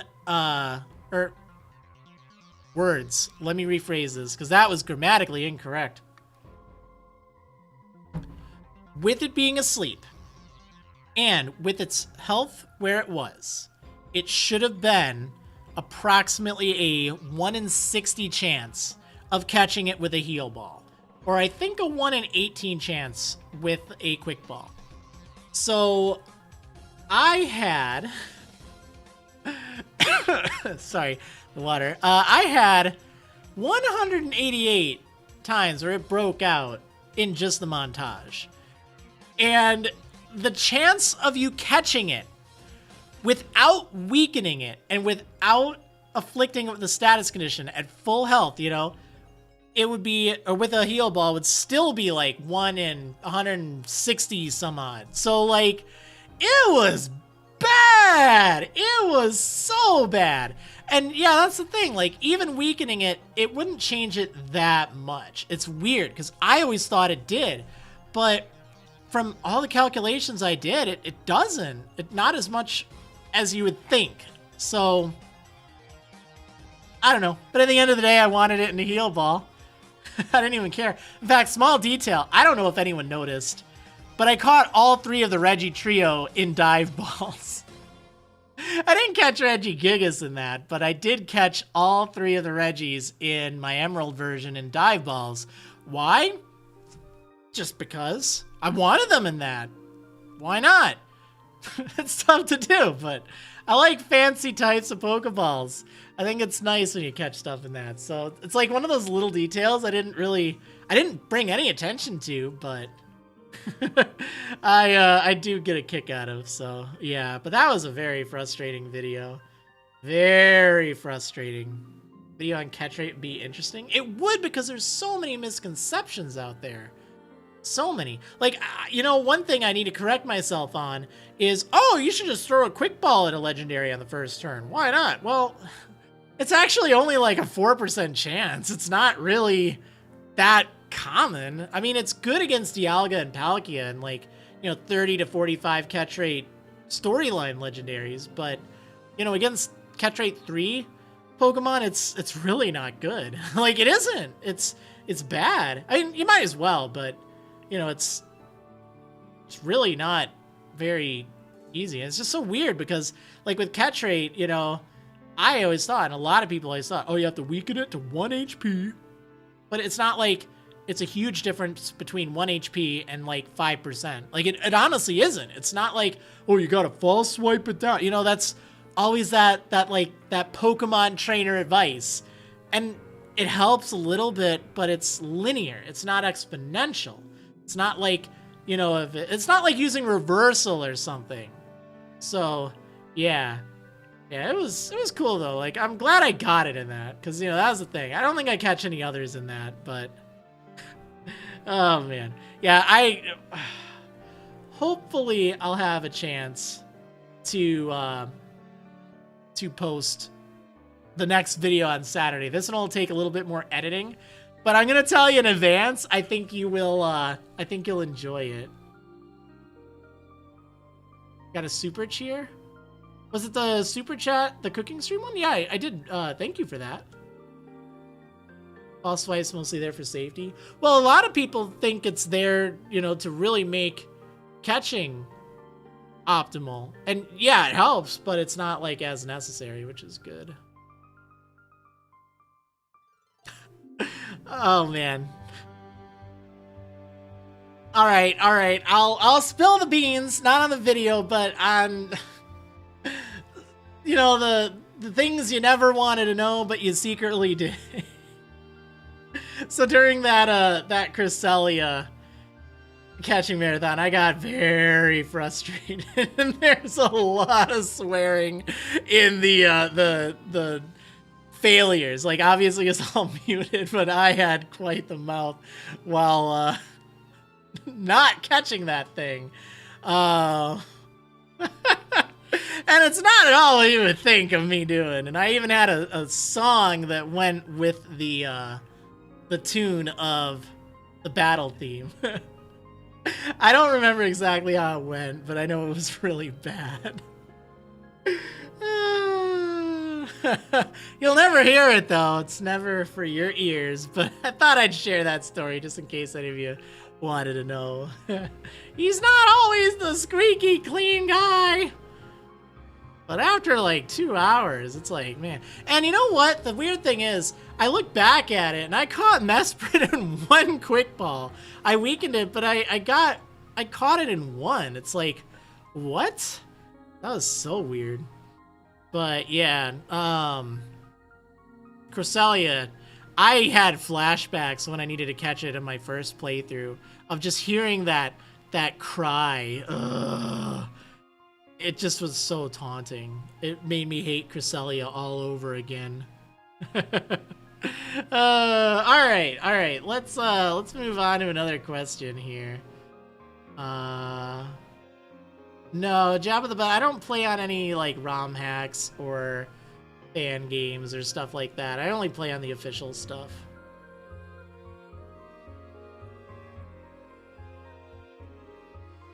Conquers bad fur day levels of rage?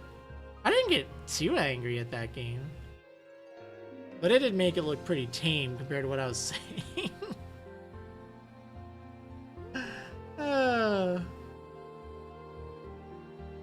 Yeah, I'm glad that's done. Oh, man. Why you save Master Balls for roamers? Yeah, honestly, that's my best advice. Cresselia is absolutely worth catching it in. Absolutely. But I wanted a heal ball. So I did. And it was worth it. It was worth it in the end because you know what? I accomplished what I set out to do. And actually, it was the next day, and I said to myself, like, I think I started recording at like 2:40 or maybe even 3. And I said, if I don't get it by 4, I'm just going to switch to quick balls. I have to move on. I've invested so much time in it. And thankfully I did. But, you know, I really wanted it. Because it was a goal I had. It's like, I just want to do that. Just want to. Madison asking, oh, you aren't doing locks anymore, but you tried on your own time. Sword and Shield with lock rules. Just finished Shield, and wow, it was tough. A little bit. I did try, some friends were doing, actually, it was just one friend. He was doing a sleep lock on Sword and Shield, and I didn't want to stream it because I was having all sorts of issues getting stuff going.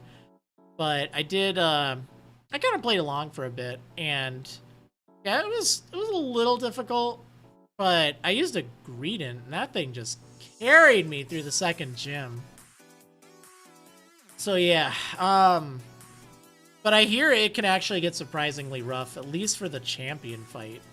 A lot of it would depend on what kind of rules you use too. What are my rankings for Bede, Nessa, B, Alistair, and Ryan in the Champion Cup? I don't know. Kind of irrelevant to me. Like, they're all there. I don't really feel too, like, inspired by any of them like I did for the Elite Four in Sun and Moon, let's say. So, I don't really have, like, an order of them. They're just kind of there. Bede is just annoying, though. Like, dude, just chill. Greedent's way better than it looks. Yeah, no kidding. That thing is super beefy. I don't think I allowed items in battle. So that thing would eat berries and then just defend so much. Like, nothing could ever defeat it. Because I had nothing for Nessa. I didn't get any farther than that. I just, like, stopped playing. But, you know, I did beat Nessa, and that felt good. But it's really bulky. Like, it's actually good. I like green. It just looks so happy and dumb, but in a good way. In a derpy way. It's like my favorite derp. Oh, okay, chat. I have a confession to make. I have a confession. I may have bought some plushies. It's been too long. It's been too long. I fell off the wagon. I saw the Pokemon Center website. They stocked both the male and female Indeedee plushies, and they look so cute. They're like around 9 inches or so, and they just look so cute. I love them. So I bought them. I'm like, you know what? I'm gonna do it. I'm gonna do it, you know? I still have my stimulus money, or at least some of it. I'm gonna do it. So I did. I couldn't resist. I just couldn't. I couldn't. It's too good. It's too good. What tiers would Bede, Nessa, etc. fall into? Like, I don't really know. I mean, I was just thinking in the, like, I just kind of answered where they'd fit in that one fight, but I'm not gonna rank them in the tier list. Because they're just not in there. They get picks when they arrive? Will probably be where that Mudkip is. They'll join me live. So I'm excited about that. I think that'll be neat.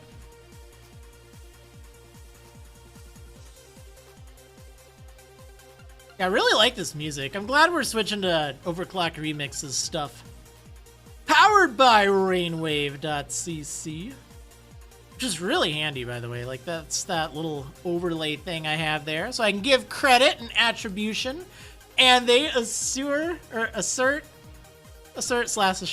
that, you know, the music is safe to use on streams and stuff like that. So that's good, as long as you give credit. Which, that is sufficient. That's sufficient. But yeah, definitely good. Where's my cap? This, musically... like my Meowth hat. My hair was actually looking tame today, so I didn't feel the need to. But yeah, I got it right there. I also don't know how the blue would look with my purple shirt. I love this shirt, though. It's got cute Moogles on it. It's so cute. I love Moogles. They're adorable. And this is like the FF6 kind of Moogle, you know? Like, good old Mog. Best Moogle. Actually, I think the Evolution Moogles, like from Tactics Advance, those are my real favorites. They're just so cool. But I do really like the FF6 ones. They always change, man. Always. FF14 Moogles are just as cute. Aren't those like little fluff balls, or... I think they're like extra fluffy and small, but I might be mistaken.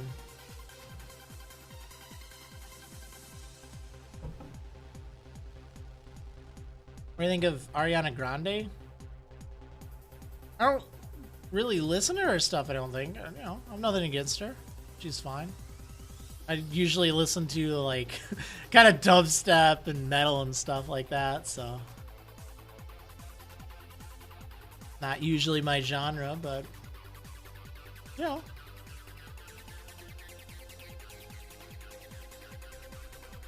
Post a pic in Discord. I could also just use Google. I'm just gonna search. I just need to refresh my my brain on what a FF14 Moogle looks like. I recall it's like, oh yeah, that's yeah, it's kind of fluffy. It does look similar to FF6's, but I think FF6 it's a little different. Yeah, I like that style.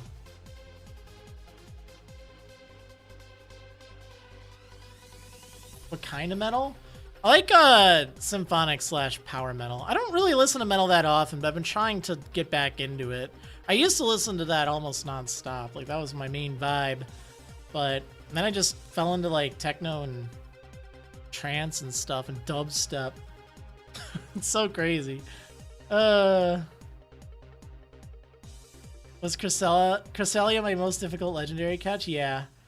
It officially was. It was almost 200 balls, which is just insane. Just insane. For some of my favorite bands.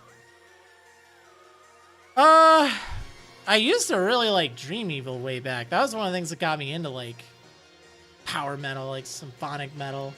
What other ones do I like? I like a lot of stuff that just doesn't like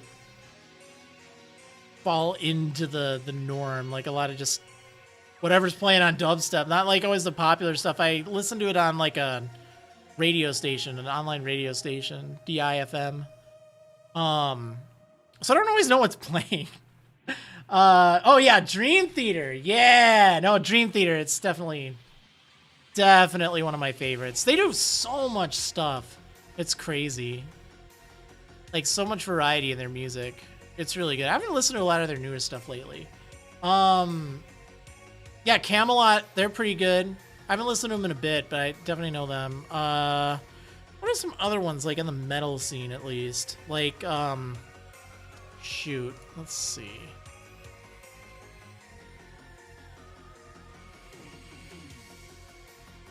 I don't even think I have it on my iTunes. I mean, I do, but it's like my top played. It reset at one point. That made me really mad. Amaranth. They're pretty good. Advance. Oh, I've been listening to some Daft Punk. That was before they broke up, but... Fox Stevenson. I know that's not metal, but I'm just like looking through things. Metallica.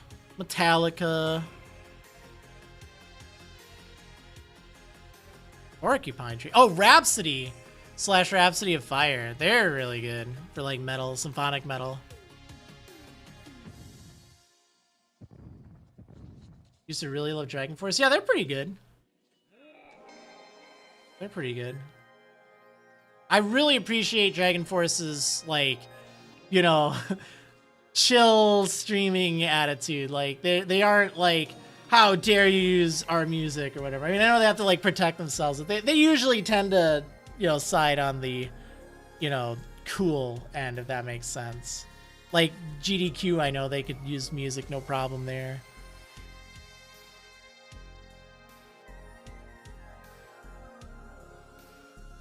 Yeah, Avenged Sevenfold. Yeah, that's... I don't know as much. I feel like there's others. I just don't remember. Oh, Nightwish. Yeah, that's another good one. How come I keep swearing to a minimum? Because the original reason I started making videos in the first place was so I could embed videos on my website. And I always wanted to make my videos and my website something that people of all ages could use and not worry about, you know, running into something a little dodgy, you know, keeping it professional. So it's always been kind of a core value of mine. Obviously, for some games, like, you know, Undertale, you know, I've sworn in that because, you know, I'm reading the dialogue. But just as far as, like, what I try to do with my videos, that's just always been my style, you know? It's not that I don't ever swear in real life, like I do, but, you know, not that often. At least when I'm around people. I do by myself quite often, though. But, yeah. Wait, what do you want to see, Miracle Captors? Have I heard of Avatar? I haven't. I haven't.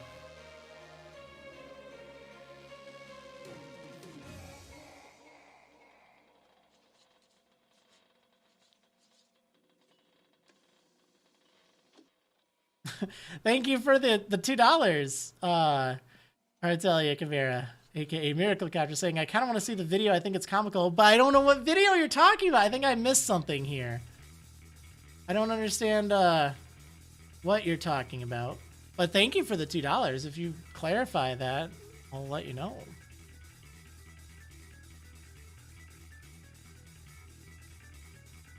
I'm gonna have to check out all this music, chat. Jeez. Oh man, I really do need to sort my music sometime. Favorite Pokemon TCG set? I can do both current and retro. Oh man, I really liked Unseen Forces from way back. It had some cool art. There were a lot of cards in it. It was really neat. Oh, what's another one? Honestly, that's the one that always stands out the most for me. It just, like, it was the one with, I think there was a Ho-Oh and a Lugia in that, which was cool. Oh, what's the one? There was, one with Mew in it and React Energy. I don't remember what that was. It was, like, Hidden Fate? No, not Hidden Fates. I think that's newer. Alright, let me look it up. This is gonna drive me crazy.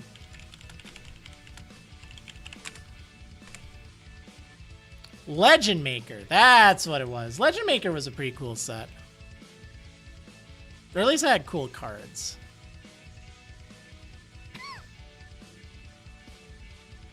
Alright. Well... definitely check them out. I used to do Pirate Metal. Avatar. I'll search it up. I'll add it to my search list. Thankfully, I have Apple Music, so I can, like, as long as it's on there, I can usually get it no problem and check stuff out, which is really cool. I need to explore more music that way. I know a lot of people use Spotify. I've never gotten into it. But, yeah.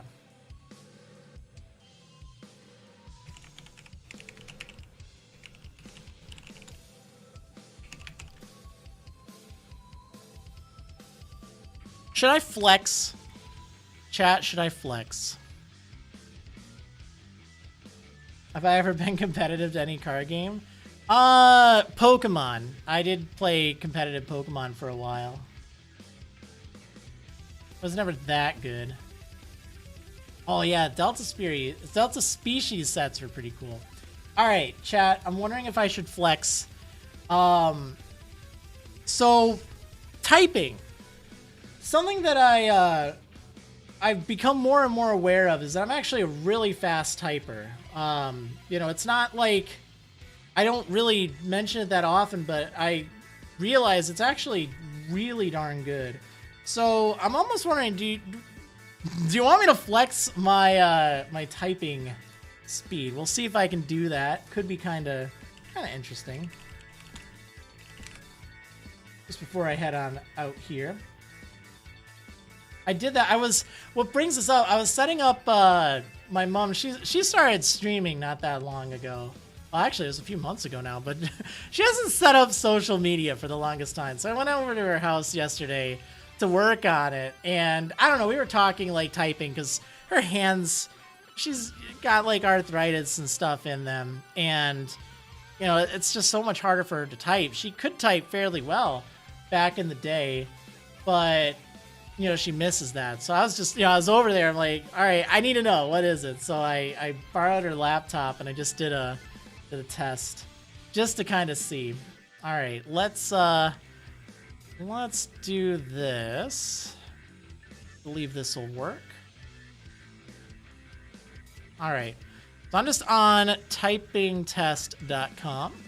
In fact, I'll even post this link in the chat if any of you want to type along. So how it works is you can set up like a bunch of different things here. This is the difficulty of the text, and then how long it is. So we'll just do a little minute one. Let me slide over just a little bit. All right. So let's see how I do. I'm really curious about this. I mean, I know what it was the other day, but I want to flex. All right. So let's see if I can flex. All right.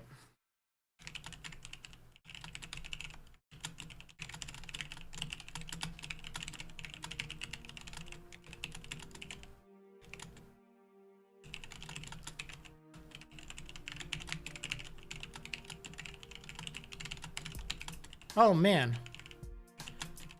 I'm actually going kind of slow.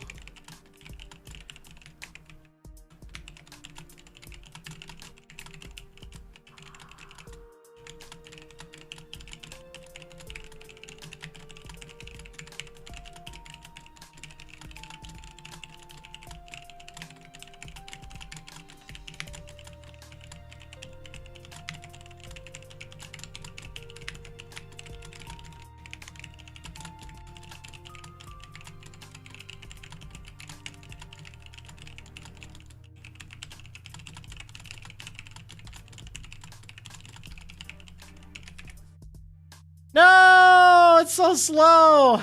I was 101 yesterday. Ah, frustrating. I'll do it again. She has a nice keyboard on hers. I have like a mechanical, but I'm kind of like shifted off a little bit. But yeah, usually I do about 95 to 100, which is good. It's like really good. And it's one of those skills that I never really realized. All right, tricky spelling. This is going to be something. All right, let's give it a go.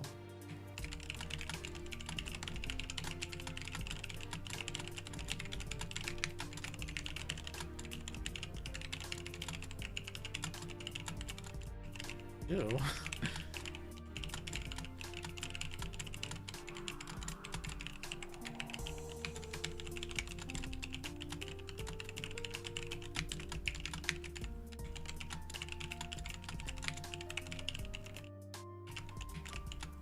What the heck?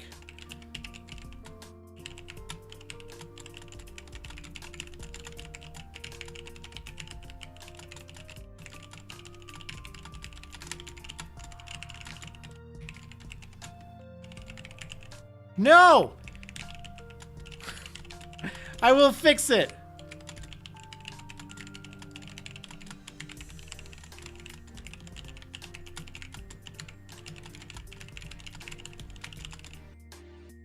Okay, well that's a little better, but yeah. Anyway, it's one of those things like, you know, I didn't really think I used to be a fast typer because I wasn't, but I ended up, I think a lot of it is due to like back in the day, you know, chatting on like AOL Instant Messenger and MSN like way back, and then playing, you know, like MMOs like RuneScape. You know, just having to type quickly, like you kind of have to. So I don't know, it's just weird, but like it's really good for some reason. So yeah, that's my flex for you. I'm a pretty fast typer, not like expert. I wish I could have gotten over 100. I really do.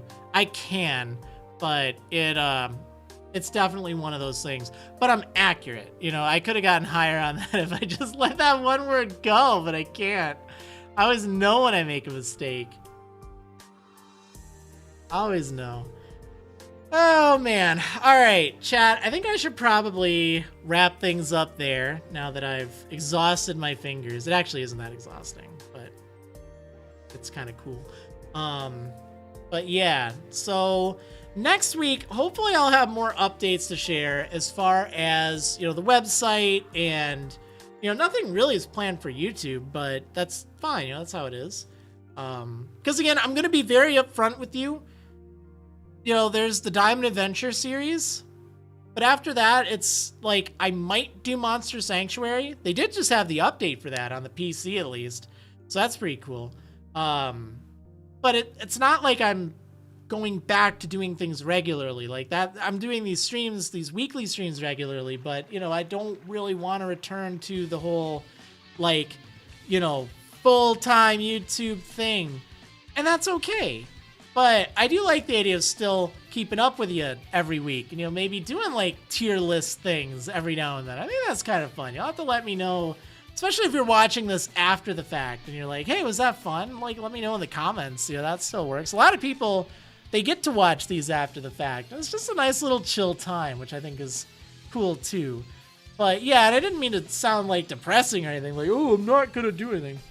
Oh no. Yeah, I gotta tell you, I'm not ever uploading that. Yeah, that's just on my own private recordings. But yeah, yeah, it's definitely something that I wanted to do, the Diamond Adventure, but it's not like that's what I want to go back to, if that makes sense, because I do still feel a lot of stress making this series.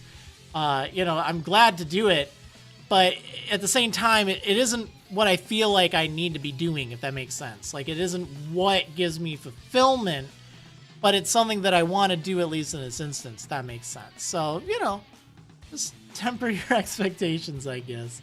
But yeah, definitely yes to the tier list as long as everyone stays respectful. Oh yeah, that's the thing. My tier lists that I just did there, they're my opinion. If someone disagrees, I might argue it or debate it, but I think that's fair. People, as long as they realize it can be an opinion thing. Like Diantha, she was higher on my list than a lot of people thought, but I have reasons for it. And I think, everyone has different experiences too. So yeah, but anyway, I hope you enjoyed, and I will see you next week for some more. Yeah, I think that'll be fun. So anyway, take it easy. Have a good one. Have a nice weekend. I'm gonna have fun seeing my friend that I haven't seen in a year, so that'll be cool. But yeah, anyway, I will see you next time, everyone.